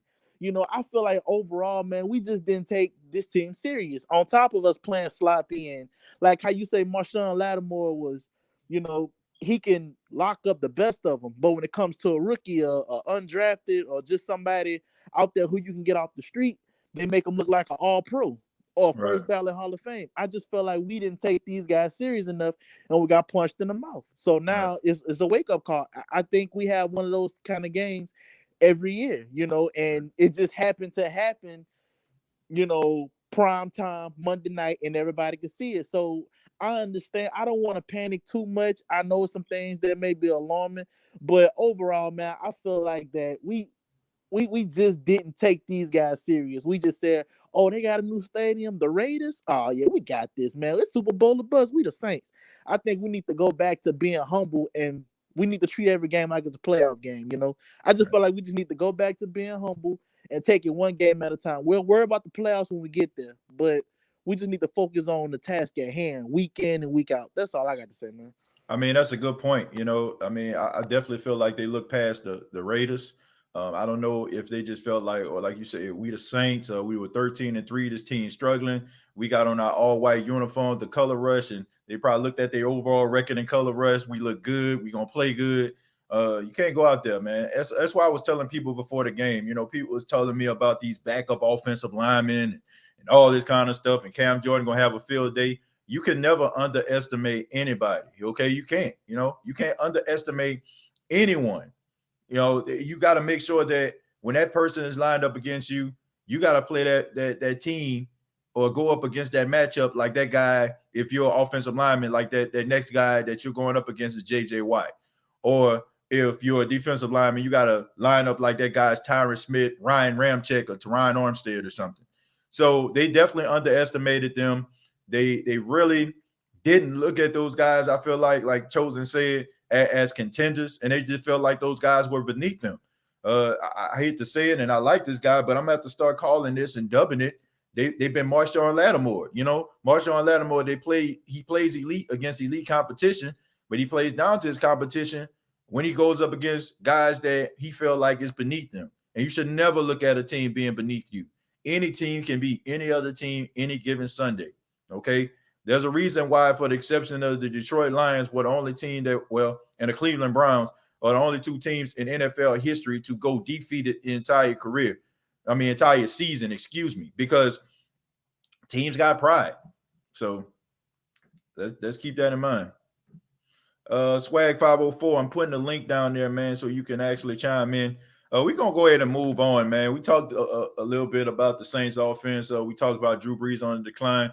Let's talk about this defense, man, because the defense, that was a horrible performance. Absolutely horrible. I mean, just burn the tape type performance right there. Everybody on the defensive side of the ball probably put on one of their worst performances at the worst time, okay? If this happened probably in a 1 o'clock game, nobody would really be talking about this. This would probably slide between the cracks. But the fact that it was a nationally televised game, the Las Vegas Raiders opening up a brand new stadium out there in Vegas, the whole entire world seeing the New Orleans Saints put on a pathetic performance defensively. Malcolm Jenkins, who, we've been ranting and raving about, including myself, who felt like he was the missing piece for this defense. He's bringing leadership and his knowledge. I mean, he was out there getting work. And, people are saying, well, Darren Waller is a lot better than people give him credit for. He is. But at the same time, you got to win that matchup, man. I can't accept that. I cannot accept that. I cannot accept the fact that Darren Waller should be beating you and misusing and abusing you like that. And I think we all can agree. If PJ Williams is your last line of defense to stop anybody, you fail. Okay. I mean, no disrespect to PJ Williams, but he's just not that good in coverage. And going up against the guy who is the best pass catcher on the team, yes, it is Darren Waller. He is going to lose that. Okay. 6'6", 250-pound guy, and PJ Williams got to guard him. I ain't feeling that at all, man. That defense, they put on a pathetic display on Monday night. You have to look at Dennis Allen, the defensive coordinator of the New Orleans Saints. I've been saying this for a while. When he came in and he replaced Rob Ryan, he did make the defense better. I was talking to my guy. Shouts out to my guy, Brandon. Brandon made a comment. He said that he made the defense look better. Yes, we don't get many 12-minute huddle type penalties. We're not getting late guys on the field. We're not getting personnel changes all late. He has brought organization to the defensive side of the ball. But when he goes up against elite offensive play callers or an elite offensive team, he gets exposed. And I feel like that is a problem. I feel like that's a problem. I feel like that's something that needs to be addressed. And he had to fix it quick, man. He really does, because now he's going up against a team with Aaron Rodgers, who is arguably the greatest quarterback to ever play the game. And he's going up against a red-hot Green Bay Packers team, and he's definitely going to have to bring his A game, because Aaron Rodgers is going to carve up this defense like a Thanksgiving turkey. And we don't want this anymore, man. So it's a gut check for this defense. It's a gut check for Dennis Allen. It's a gut check for some of those players who put on one of their worst performances in the Saints uniform. It's time for them to step up, or maybe it's time for them to step aside. Quinn, what's going on, man? How you doing? I'm good. You can hear me? Yeah, I can hear you, man. What you got for us? For one, we ain't had no preseason, bro, so you got to understand what's going on. Mm-hmm. Drew Brees is rusty, bro. Wait, once he get his game going and his throwing right, bro, he gonna go crazy, bro. Just watch. You got to notice what they did. Like, just watch the first 2 quarters. You seen how they was doing. They was on the move. They just got to get in rhythm. You got to think about it. Thomas not even there. So if he wanted to do his mess up throws, he ain't got that person to throw his mess up throws too, that he know that's going to catch it regardless. Okay. Man. Yeah. I mean, that's a good point, man. But, like, Quinn, I got to ask you, because, I mean, we had a few other callers that came and they said the same thing. What can you say about those other quarterbacks that's out here starting off red hot right now? The Aaron Rodgers, the Russell Wilsons, the Patrick Mahomes. Is the rest of them quarterbacks in their 40s? Is the rest of them quarterback had a better throwing accuracy and everything. Like come on now, you gotta think about what he did and who is Drew Brees, bro. You gotta think about it. Like Okay. he's that man. You just gotta watch. You gotta let him develop. And like I said, really, we really didn't need that game anyway. That's why it wasn't as crazy anyway. We didn't really need that game, bro. Them folks was home at their first Las Vegas game. We know they were gonna try to get that win. That's nothing. The more problem we have, it wasn't a throwing or offense and defense. It was more them flags, bro. The flags really blessed them. That's like last week. Tom Brady, when he had them points like that, we ain't had them flags. That's where it's coming from. It's not him not getting washed up or him not throwing right. It's just him they just not in sync, and then they getting stupid flags. Because the defense did stood up, but they had them sacks, bro. Come on now. How that's not doing nothing. Right. Well, they did have 3 sacks in the first quarter, man. You know, they did start off red hot. But you know, Quinn, at the beginning of the game, you know, they have those scripted plays. You know, you got your first 15. And when the Saints came out, I mean, they started off red hot. Those first 15 plays, they did really well. But what happens when, you know, after those 15 plays and it's time to make adjustments when the defense of the opposite team make the adjustments and vice versa? You can. So I do think I feel look. I 100%. I agree with what you're saying about the Drew Brees being 40. And this the thing too. You gotta realize Sean Payton not calling everything yet because he know everybody trying to see what they gonna do first. Okay. We still got Taysom Hill. Come on now, you seen what Taysom Hill did when he got in the game. That's what I'm saying. It's like you gotta trust what they doing. You know how we play, bro. You know we gotta warm up before we really get going. You know we never win 2 games straight back to back. Not no openers. Right. You know we don't. They ain't happened to like 2015, I believe. Yeah, man. I mean, you're making some good points, man. You know, I appreciate you calling in. Thank you, man. Call back anytime, my brother. All right, bet. All right, take it easy, Quinn. Yeah, man. Good points right there. You know, Drew Brees. I mean, 40 years old. Are we not taking that into consideration? Shouts out to Tim on donating the $10 here. Let me see if I can find when you donated. Shouts out to Tim out there in Canada. He says, how dear Saints underestimated our opponents, knowing where we came from, but we need to get back to being humble. Did you see PJ Williams celebrating after he recovered the fumble? What a joke. I agree, man. Like, there was nothing to celebrate about at that time. Like, your team is out there getting worked, getting misused, getting abused. You know what I'm saying? Like, I mean, giving up big plays like Quinn just said. Like, what do you have to celebrate? What do you have to celebrate? I really don't know. Big Easy, what's going on? How you doing? What's happening, big brother? How you doing today? I'm doing all right, man. What you got for us? Well, I got a few things on my mind. Yeah. I believe, you know, I truly love Drew Brees, especially, man, from the Night War, from New Orleans. Right. I've been living in Atlanta for the last 13 years. They hate me out here. They hate me out here because I let them feel it every single day. I let them feel it every single day. So, but what happened on Monday night was a complete team failure. Good point. You saw pure lack of confidence between the quarterback and the receivers. You really saw the arrogance come in because we jumped up to a big lead. Right. And I hate that. I need the coaching to start getting nasty on the players to show them that the game ain't over till 0-0. That's why Bill Belichick is the coach he is. He just said, "I'll be damned. You gonna play this game until the clock strike 4 quarters 0-0. You don't celebrate nothing until then. I don't know what you celebrate if we score on a touchdown. If we're not scoring a touchdown, we celebrate because the game could change like that. Right. I don't know what's going on with our offensive line, but it seems like they lost that dog inside of them. They don't push like they used to. Right. You remember they used to push. They used to dominate the line. I don't know what's going on with the offensive line. I don't know if the offensive line coach is being soft on stuff, but they're not dominating like they used to. Right. And what's going on with our linebacker coach? It seems like if it's not D. Davis or Alonzo, well, basically everybody else is hurt. So damn, I can't expect nobody else to come through shit. Yeah. Everybody else hurt. Everybody else hurt. Lord, right. We need backup linebackers like Kansas Pace need help right now. Right. Lord. And honestly, now I do gotta give it to John Gruden. When he saw that nobody can check number 83, Yep. He fed that horse. Yep. He fed that horse, and he took advantage of him. We could not check him no matter what he did. Right. And you are so right with my boy Lattimore. If it's not a primetime receiver, he take him for granted. Right. But that's when the coach got to get on his tail and say, bro, let me tell you something. Them rookies and them third-string receivers, they are more hungry than you are because they know that you the star and they fighting for their position so they can play the next day. Right. They are more hungry than anybody else on the field. So when you got somebody who is starving to stay on the team, they're gonna fight with all they got. Right. Is there somebody who is secure knowing that I'm only working for my next contract? Right. That's a different type of hunger. Yeah.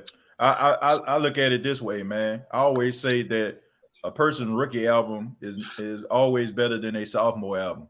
Because True. I look at it like, that's their hungry album. Like to me, you know what I'm saying? Like I feel like Kanye West College Dropout was better than Graduation. You know what I'm saying? Because I feel like he was hungry. He was trying to prove something. He was trying to prove that he was a good MC. Versus in Graduation, I'm already established. So you know what I'm saying? Y'all already know. It's kind of like that. But you got to make sure that you bring your A game every single time, every single day, every single rep. They talk about how Michael Thomas treats practice reps like it's a game rep. You got to have that type of mind frame. And I feel like this, as much as I like Lattimore, I still stand by. I feel like he's the best corner the Saints ever had because of his skill set and his ability. But I do feel like he gets lost in the light sometime. And that's going to give people ammunition to continuously talk about him and question should the Saints pay him, which I feel like they will. But you're taking yourself out of elite cornerback money every time you go up against somebody like Brandon Edwards and a guy who, he's good. I mean, I've seen him at South Carolina. Of course, I'm out here in Myrtle Beach. I get an opportunity to check out South Carolina games. He's good, but he's not on your level just yet. He's still trying to figure it out. And you, as a defensive rookie of the year, you should already have it figured out. People are trying to get on your level. People are watching your tape in order to see your technique to become better at your position. So he got to get better. But Big Easy, thank you so much, brother. Call back anytime, man, and keep giving them Dirty Birds hell, man. Yes, sir. Yes, sir. Who that, brother? Appreciate it. Who that? Man, shouts out to Big Easy, man. We're going to move on to Swagger. Swagger, what's going on, brother? That was good, man. Man, nothing much, man. What you got for us? See, bro, Drew Brees. Yeah. But if I'm not mistaken, I think you quoted this. It was last year, the end of last year. Mm-hmm. To me, just like you said, to me, I think Drew Brees being selfish. Just like you said, he could go out as a legend, or he could go out with the choir noise with the bags on his head. Right. And that's the fans. What I mean by that, the fans born. You know what I'm saying? So I'm like, to me, I think he did too much for New Orleans. Right. To go down like this. Sometimes, everything get old. Our cars we drive get old. Right. He should have left it for the young guys, man. Not force, not try to fix the problem. Right. Now, but I think Sean Payton Sean Payton guilty for it because, he feel like Drew Brees, like it feel like they conjoined twins together. Yeah. That don't work, and that don't work in the NFL. You see the best of the best. Once you put in the work for that team, and your age, your numbers coming up, it's time for to move on. That's why Tom Brady moved on. Right. Now what we have with the three quarterbacks, me personally, I put my money on Winston. But at the end of the day, you still have taste in there too. But if I was Sean Payton, I'd let Drew Brees go in there handling his business. Right. But when I see that he's stalling, and I see the defense kind of locking down what he's doing, because the defense not worrying about Drew Brees throwing that ball 50 yards down the field. Right. They coming up. So when I see that happening, that's when I'm going to switch the game up, and I'm going to let Taysom give him the full range to throw the ball, run the ball, do what he needs to do. He's an athlete. Let him go out there and let him be an athlete. Right. You know the Taysom come in, they stack the line, because they figure he ain't going to throw the ball. Right. And you know what the league has going now, it's crucial when you lose a game now. Right. So you got to go all out and play. Yeah, I agree, man.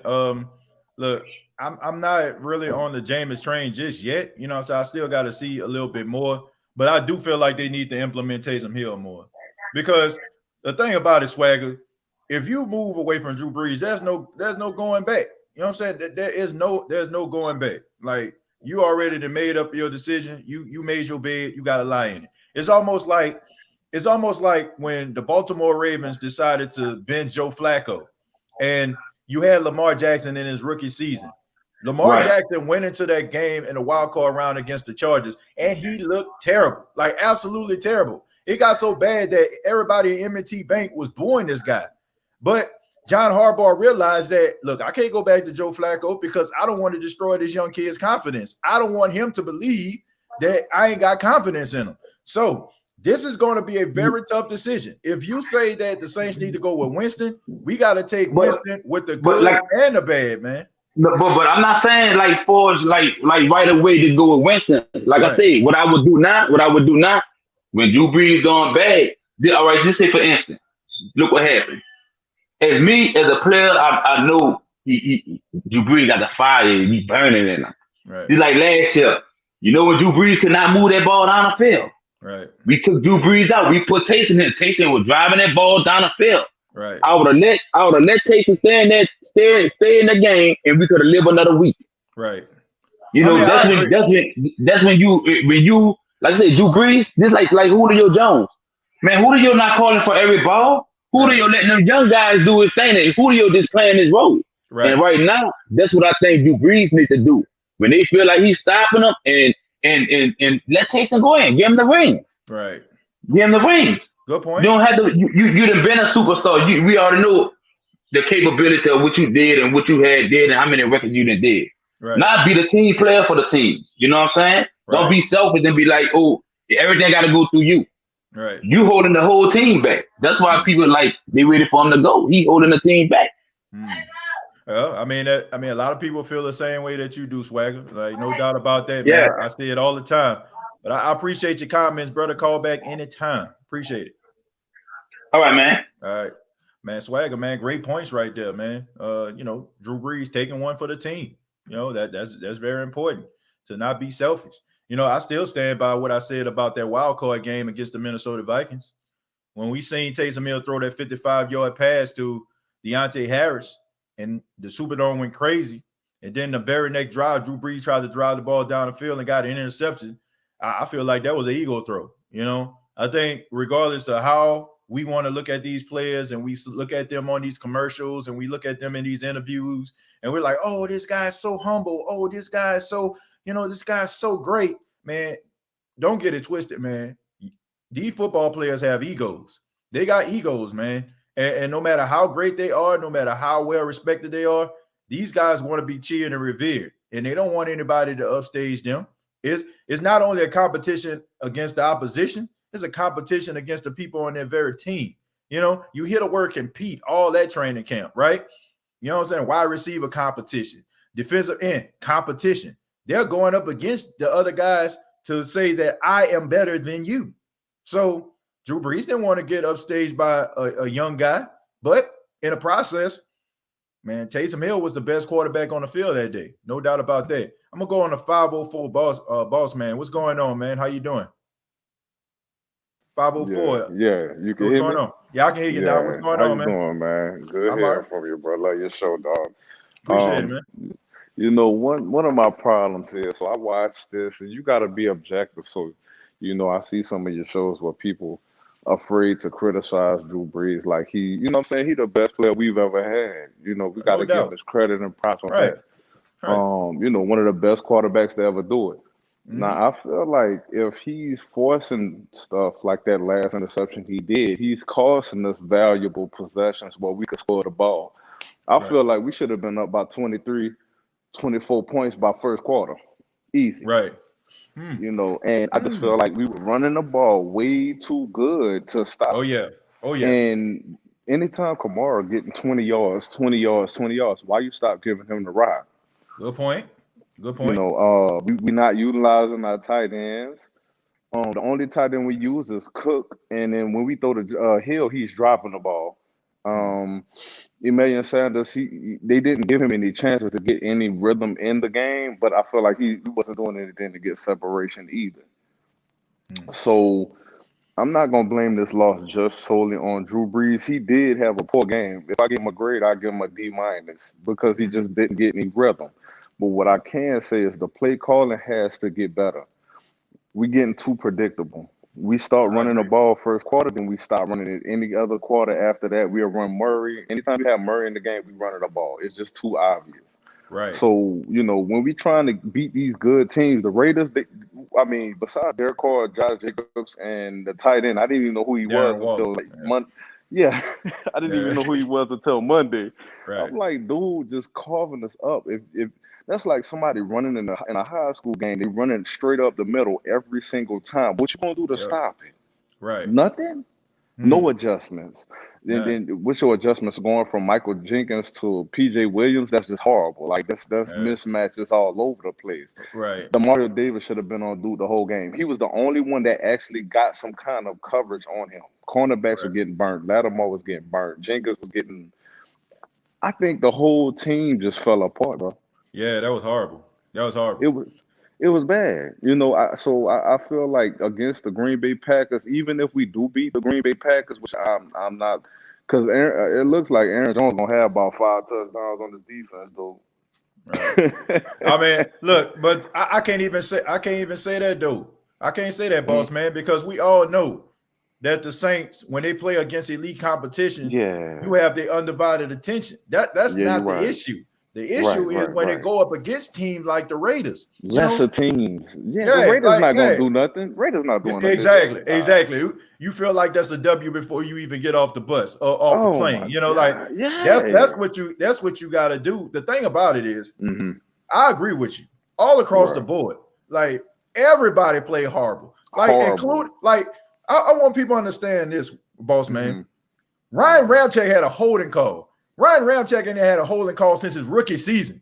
Like it's going into the 4th season. That's the last dude you think would be getting called on anything, right? Bro, the best right tackle in football had one of his worst outings. So it was a collective, it was a collective joint effort to get this L. You know what I'm saying? Like I feel like the primary focus is on Drew Brees because they look at the Saints being up 10-0, and you look at like. Last time he was on Monday Night Football, he was going up against the Colts and he was carving those dudes up. 20, what he was like 29 or 30. Dude, name one of the cornerbacks on the Raiders. Name one cornerback on the Raiders. I can. I mean, I know Damon.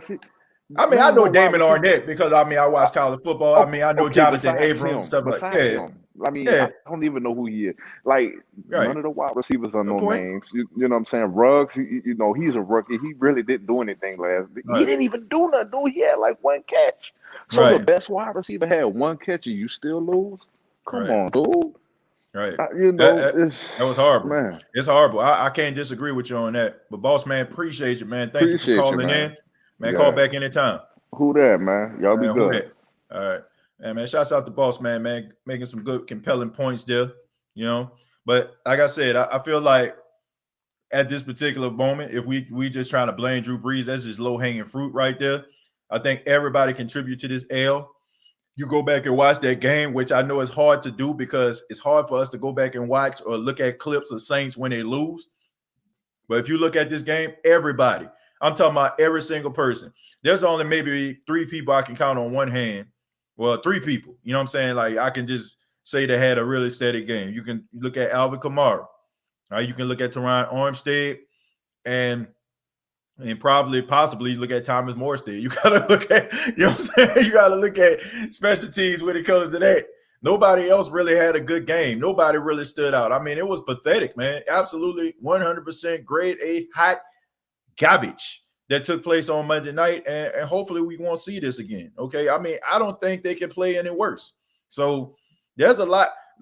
I guess if you can find a silver lining in this dark cloud, who that nation, is the fact that they played some of their worst. They played some of the worst game they could possibly play. So there's so much stuff they can break down. From technique, from tackling, from running between the tackles, from technique on the offensive line, from passing the ball down the field, from guys running routes. Like this tape right here can define your season. It can go 2 ways. It can go down or it can go up. But it all depends on his team. So I believe in them. I think they'll answer the call, and I think that they'll be able to get the job done. Ghostface says Sanders will admit he's not 100%, acclimated to our playbook, I think he'll be okay. Look, he already talked about the different personnel that come in. This is my thing. He talking about they got like 14, 15 personnel changes. This is what confuses me about the New Orleans Saints, who that nation. How can you have 14 or 15 personnel changes and you only throw the ball to about 2-3 dudes? Okay, I mean, I just don't understand it. About 2 or 3 guys gonna get the ball. If your name ain't Jared Cook, if your name ain't Alvin Kamara, and your name ain't Michael Thomas, you're not getting the ball from Drew Brees consistently. So what in the heck are you doing? Like, that is why I'm saying between Sean Payton and Drew Brees, this offense is being handicapped. I don't care what anybody says.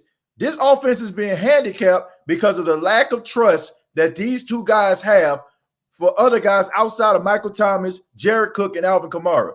That is not right. That is ridiculous.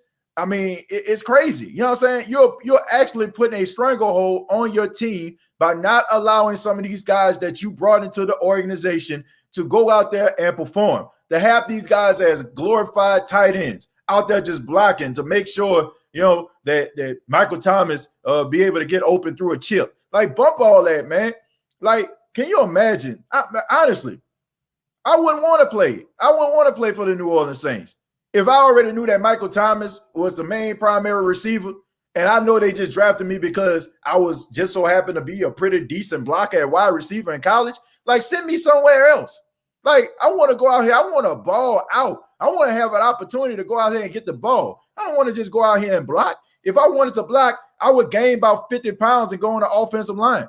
If I wanted to block, then I would gain about 20 more pounds and become a tight end. That is not what I'm putting into this organization, and that's not what I desire to be.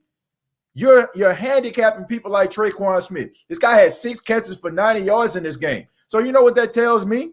If Sean Payton put this guy in a position to succeed, and if Drew Brees depended on him more to deliver, then maybe this guy would be more successful. Maybe we got it all wrong with Tre'Quan Smith. Maybe it's the fact that Sean Payton don't have enough packages for this guy because he's thinking about so many different ways to get Michael Thomas winning matchups. Count on the guys on your team. Count on the guys on your team. You look at the Kansas City Chiefs. Yeah, we know about Tyreek Hill. Yeah, we know about Kelsey. But we also know about Williams. And we know about, you know what I'm saying? What's the dude's name? Hart, you know what I'm saying? Hartwell or whatever, Hartland. You know what I'm saying? And we know about Edwards-Helaire. And we know about, you know, like Sammy Watkins. We know about all these different guys because he spreads the ball around. He spreads the ball around. Andy Reid has packages for all these guys.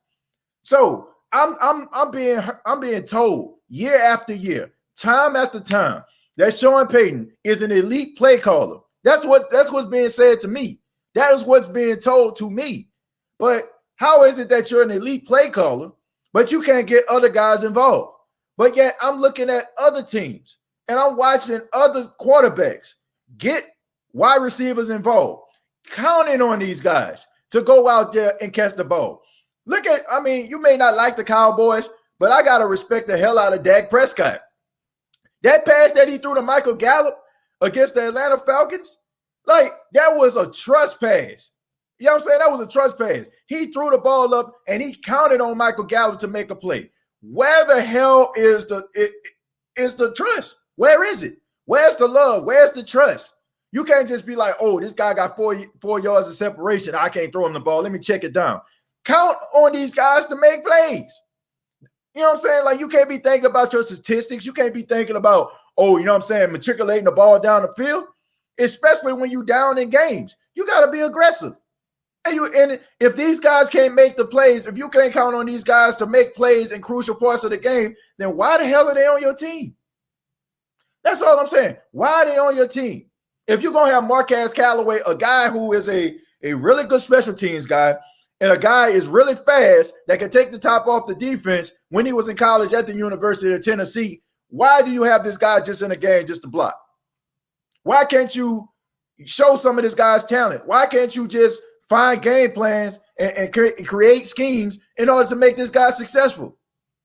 You're holding your team back, okay? You're holding your team back. I mean, think about this. I mean, Tyreek Hill wasn't really that open against that in a game last week against the Chargers. He wasn't.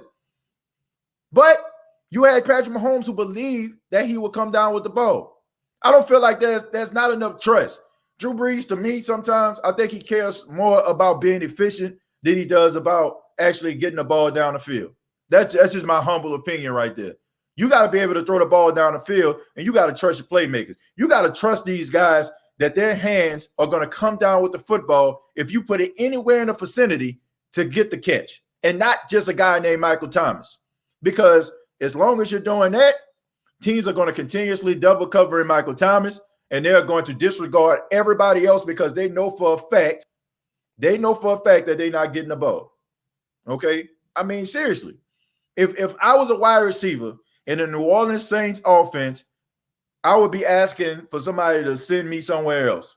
Because if my name not Michael Thomas or Alvin Kamara, all it's going to be is a bunch of short intermediate routes and some check downs. And they're the only ones that are going to be eating. And you're going to be sitting over there starving.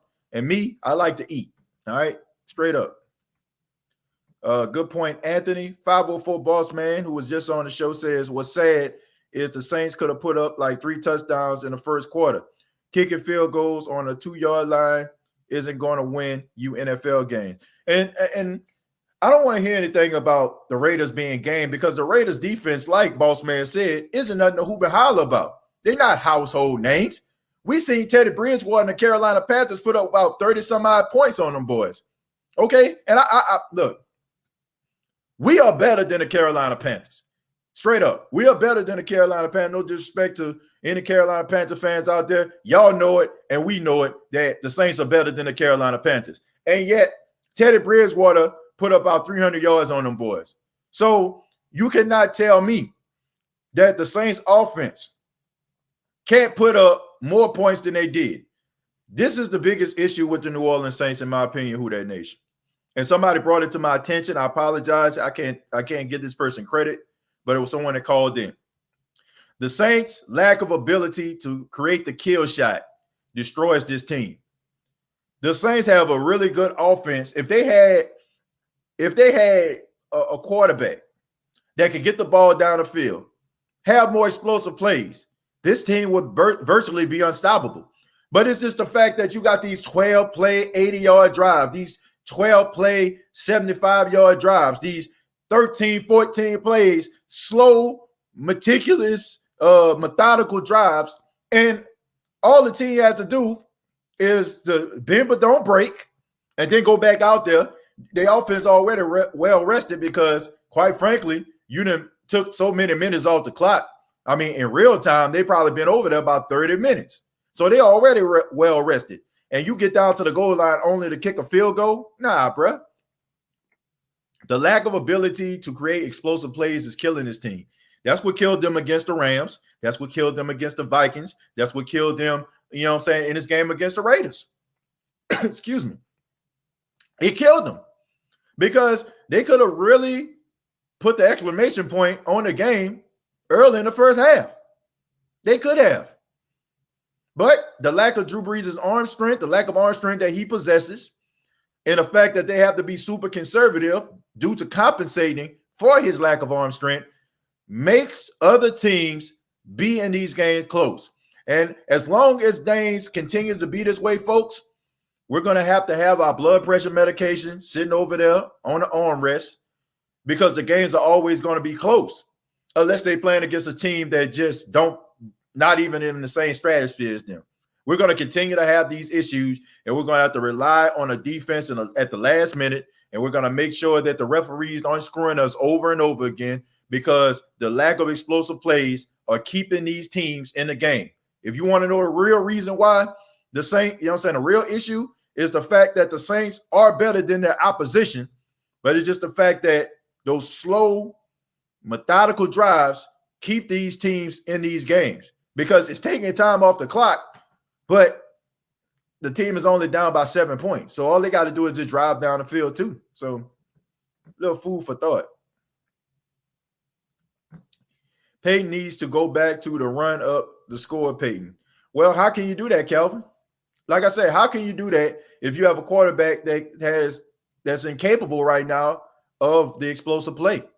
People are talking about these 300 yards, right? People talk about, man, well, Drew Brees had 300 yards. Well, Drew Brees had 300 some yards. He was what, 26 of 34 or something, like whatever he was. He had what, 2 touchdowns. I don't understand it. Do y'all not understand this? A lot of those plays came from the fact that Drew Brees was throwing short intermediate passes and these wide receivers were making plays. Did y'all not see that play by Traquan Smith, right? Did y'all not see that play where he broke a couple tackles and got down to the goal line? Did y'all not see some of them catches by Alvin Kamara? Did y'all not see that catch by Deontay Harris? A lot of these plays, like, they weren't explosive plays. They were explosive because the wide receiver was fighting for extra yards and they was getting that yak.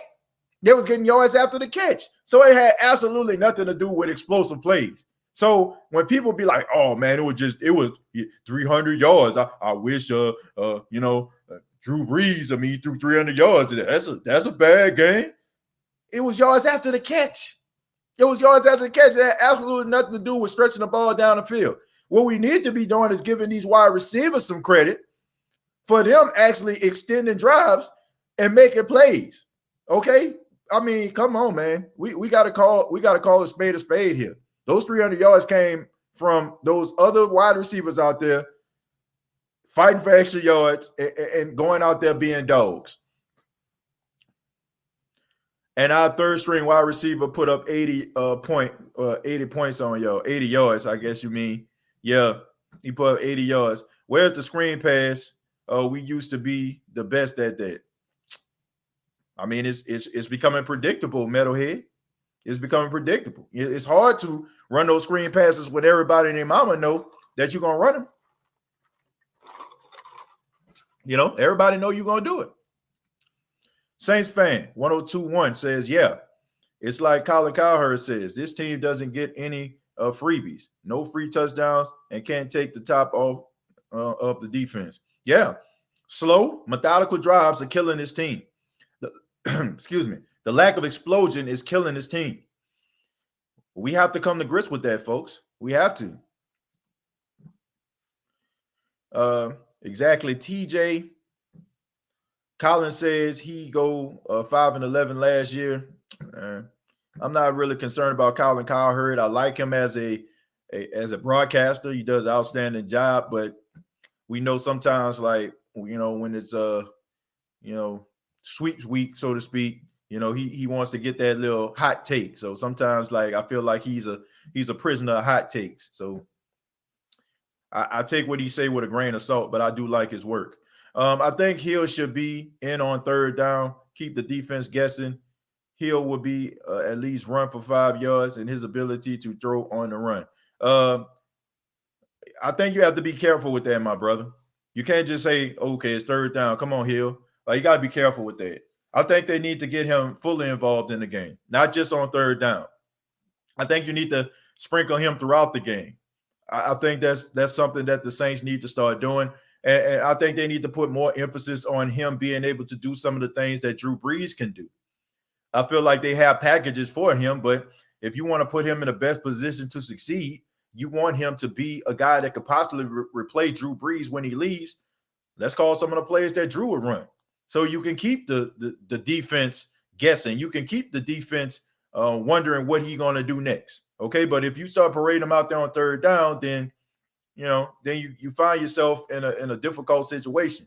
Because if it's 3rd and 5, what are you going to do? You know what I'm saying? You're probably going to run the football. If it's 3rd and 10, then he's going to throw the football. So I guess it depends on the situation there. So that's the reason why I can't say you should fully commit to him being there on third down. Drew Brees was scared for his life when he thought Abram was coming for him. That's why he threw that interception. I'm not too sure about that. I just think that he didn't plant his feet. He didn't plant his feet. He made the right read. I don't want anybody to think he didn't make the right read, but he tried to throw the ball over the top. He didn't plant his feet, and that's what caused the interception, in my honest opinion there. Tim, thank you very much for the $5. He says, at this point, I don't care if every time they call Taysom in as quarterback, he throws it deep to Harris. So what if it's predictable? Let them try to stop it. Yeah. Tim, I agree with the throwing the ball down the field, but I do feel like they need to implement him in the offense a little bit more, and I think they need to have him learn what Drew Brees knows, and I think that is going to help you a lot. You know, put Hill start. No, I don't think he need to start. Says facts. Gabriel says, and I really think we're going to win the Super Bowl. Well, I don't know about that. You know, I don't know about that right now. I mean, we got to cross that bridge when we get there.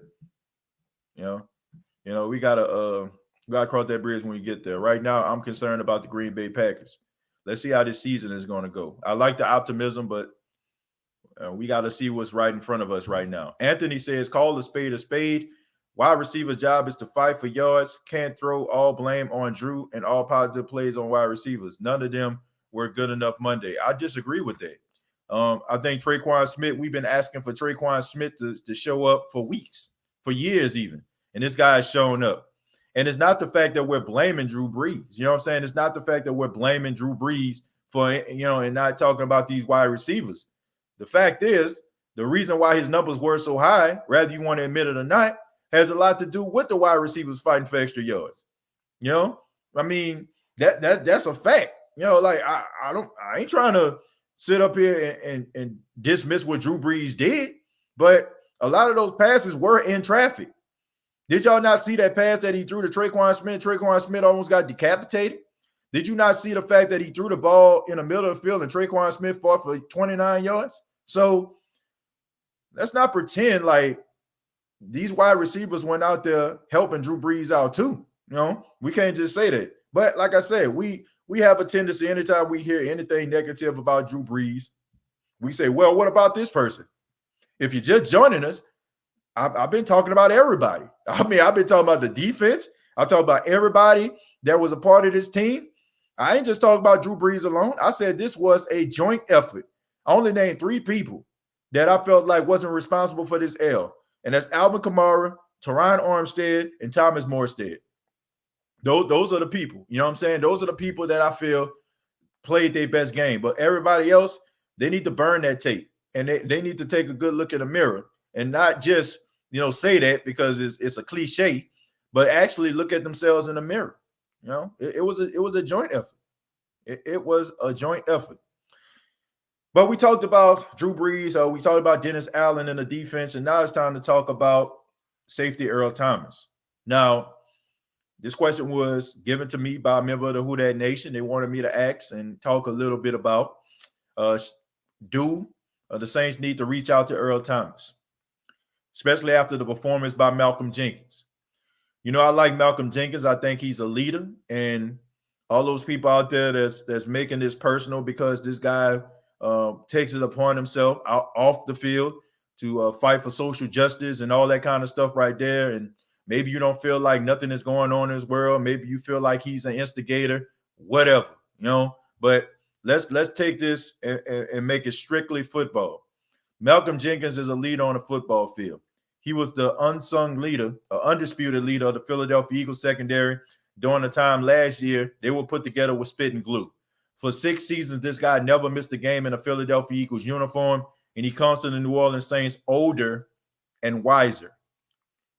What did I say first? He came through older and wiser, right? So he's not the same person he was when the Saints drafted him back in 2000 and 2009. You know what I'm saying? He's not the same guy. He's not. You know what I'm saying? He's older. I'm pretty sure he's missed a step. You know what I'm saying? He lost a step, excuse me. I'm pretty sure of that.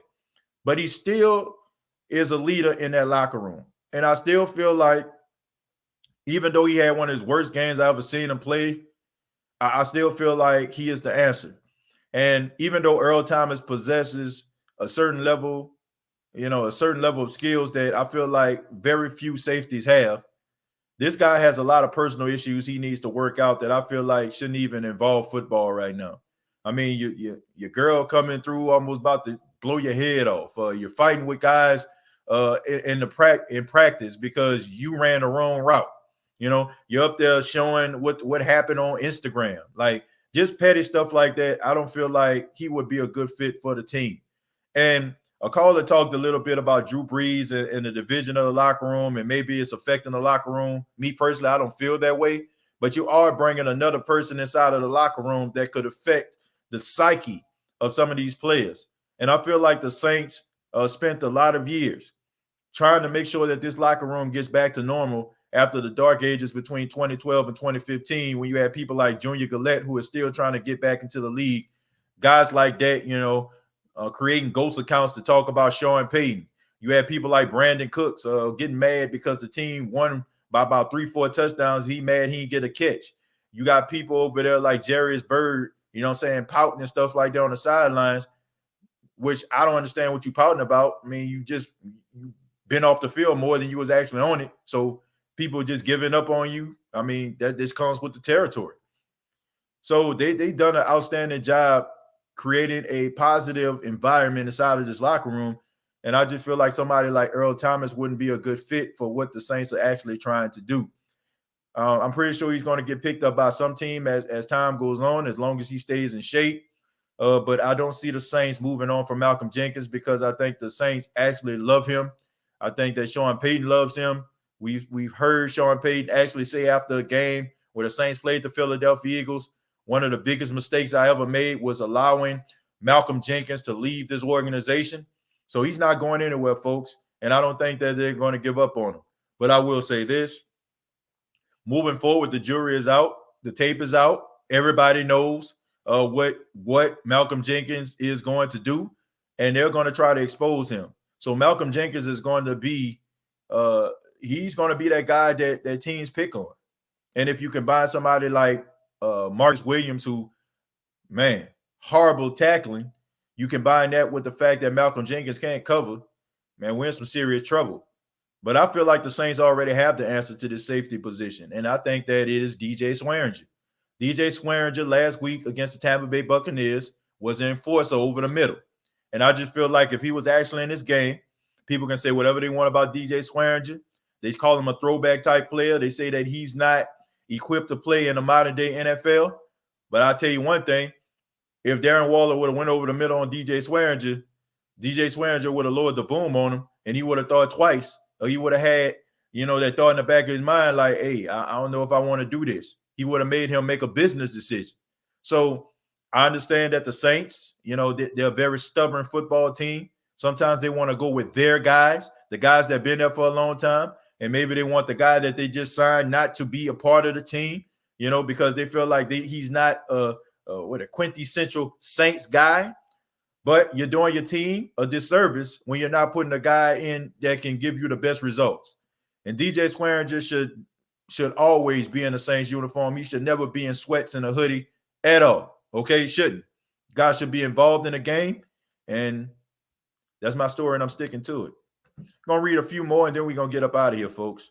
Our locker room is good. These guys aren't turning on Drew. They know how hard he works and how many times he's carried this team. I agree with that. I think that the issue that happened in the offseason, I feel like that's old news right now. That's old news. Gail says, hello, Who Dat Nation. I say today, when Drew threw the interception, seems like the team lost their momentum. Just saying. Yeah, I mean, look, when interceptions like that happen, I mean, they drive killers, okay? I mean, the defense on the sidelines, they counting on a quarterback to get the ball down the field. And anytime you have a quarterback like Drew Brees who doesn't really turn the ball over, he turns the ball over, I mean, it's going to raise a lot of eyebrows and have a lot of people wondering what the heck is going on.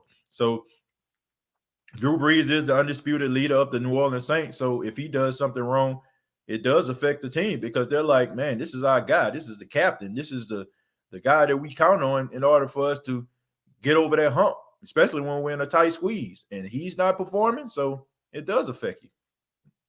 Now, my eyes don't trick me.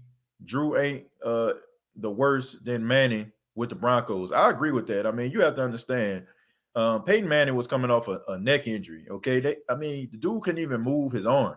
So to say that Drew Brees is on the same level as Peyton Manning at this stage of his career, I mean, that's blasphemous. He's definitely further ahead than Peyton Manning was. But the thing about it was Peyton Manning actually had an elite lights out defense that can take up for his deficiencies. You know what I'm saying? So the Saints don't have that right now. I think that's pretty obvious from this Vegas Raiders game. I'm surprised we kept PJ Williams, to be honest. Honestly, I'm not 504 because they like him. I don't know what it is about PJ Williams, but they really like this guy. And they feel like he is a really smart football player. I just don't get it. I don't. PJ is horrible at everything, 50-50 player. I wouldn't even say a 50-50 player. I think he's a 40-60 player, okay? I don't even think he's really that good. I think that you put him at safety, he'll save his career. I think he'll be better in the secondary if you move him to safety, but he's just not good.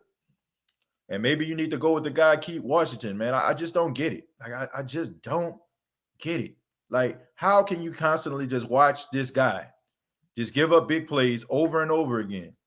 And you just like, oh, man, he has it. He has it. No, he doesn't. No, he doesn't, man.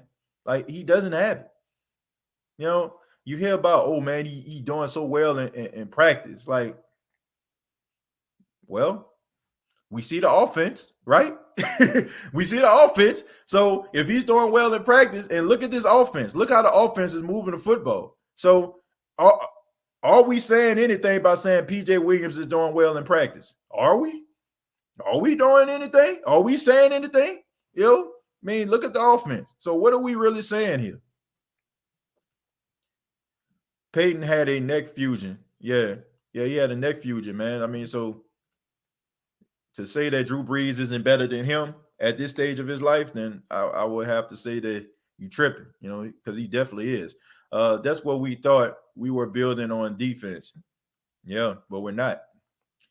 Any news on Michael Thomas? Michael Thomas didn't practice today, along with Hansen, along with Davenport, of course. Trey Hendrickson, he didn't practice today. He's dealing with a groin injury. Well, not a groin injury. He had a little groin pull or whatever, but he's going to play. I don't think it's going to affect him playing. But, yeah, Michael Thomas, he didn't practice today, and he shouldn't practice. Look, I'm not panicking, and I'm definitely not jeopardizing the future of Michael Thomas. I don't care if the Saints don't win another game. I'm serious, folks. I don't care if they don't win another game. Do not rush Michael Thomas back.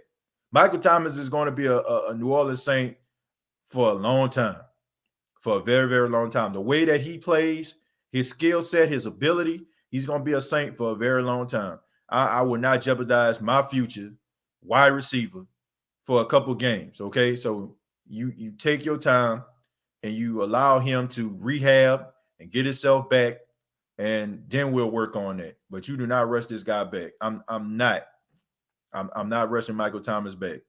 Don't care who criticizes me. We lost because TJ recorded the game. It's all his fault. Remove the batteries from your remote so you don't accidentally record it again. Who that? Yeah, man, I got to take some responsibility for that. Like I said, man, I'm very superstitious. And I do feel like the reason that the Saints lost is because I recorded the game. I apologize, folks, and I didn't even need to. So I was able to watch it on my phone as I was waiting for my wife to get off work. So I'm sorry. Won't happen again. I guarantee you that.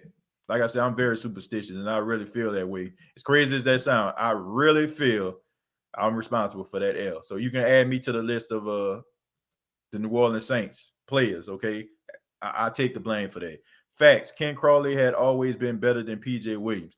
And that's not saying much, 504 boss, man. That's like saying Stoney Case was better than Scott Mitchell. Like, what exactly are you saying? That's like saying Billy Joe Hobart was better than, I don't know, Tony Banks. That's not saying much. Like, what are we saying here? They both suck. DJ Swearinger is washed up. Waller treated him like a child. DJ Swearinger didn't even play. And as far as him being washed up, go ask Chris Godwin, is he washed up? Chris Godwin didn't even play last week because of DJ Swearinger. So ask him, is he washed up? I guarantee you he won't say he's washed up. When the last time the Raiders won a playoff game? It's been a while, man. Probably back, 03? Probably at that time when they got screwed out of that Tuck rule play. All right, we're about to get up out of here. I'm gonna read these last two. Anthony says trash better than garbage. They all the same to me, you know. Marshawn Lattimore is trash. Laughing my behind off. That boy was on drugs last podcast. Nah, man, you know, like this is a guy, like I said, man, we went back and forth a couple times. You know, he didn't like my undying allegiance to Marshawn Lattimore because I feel like I still feel like he is the best cornerback to ever play for the Saints based on his skill set, his ability, his ability to shut down some of the most premier receivers in the league. So yeah, you know what I'm saying? I stood by that. But you know, I guess he called that, you know, the worst time, of course. You know, I mean, I didn't see it in week one. I won't get into that. But you know, I mean, he's entitled to his opinion. You know, I mean, he's entitled to his opinion. And we're just gonna move on from there. DJ was laying wood week one. Exactly. And I definitely think that they need to use him a little bit more. And let's see, how many Super Bowls does the Saints have? They have one Super Bowl. So one Super Bowl, you know, and it's been a long time, about 11 years now. But I want to say thank you very much for tuning in to the State of the Saints podcast. Thank you to all those that chimed in, those that called in.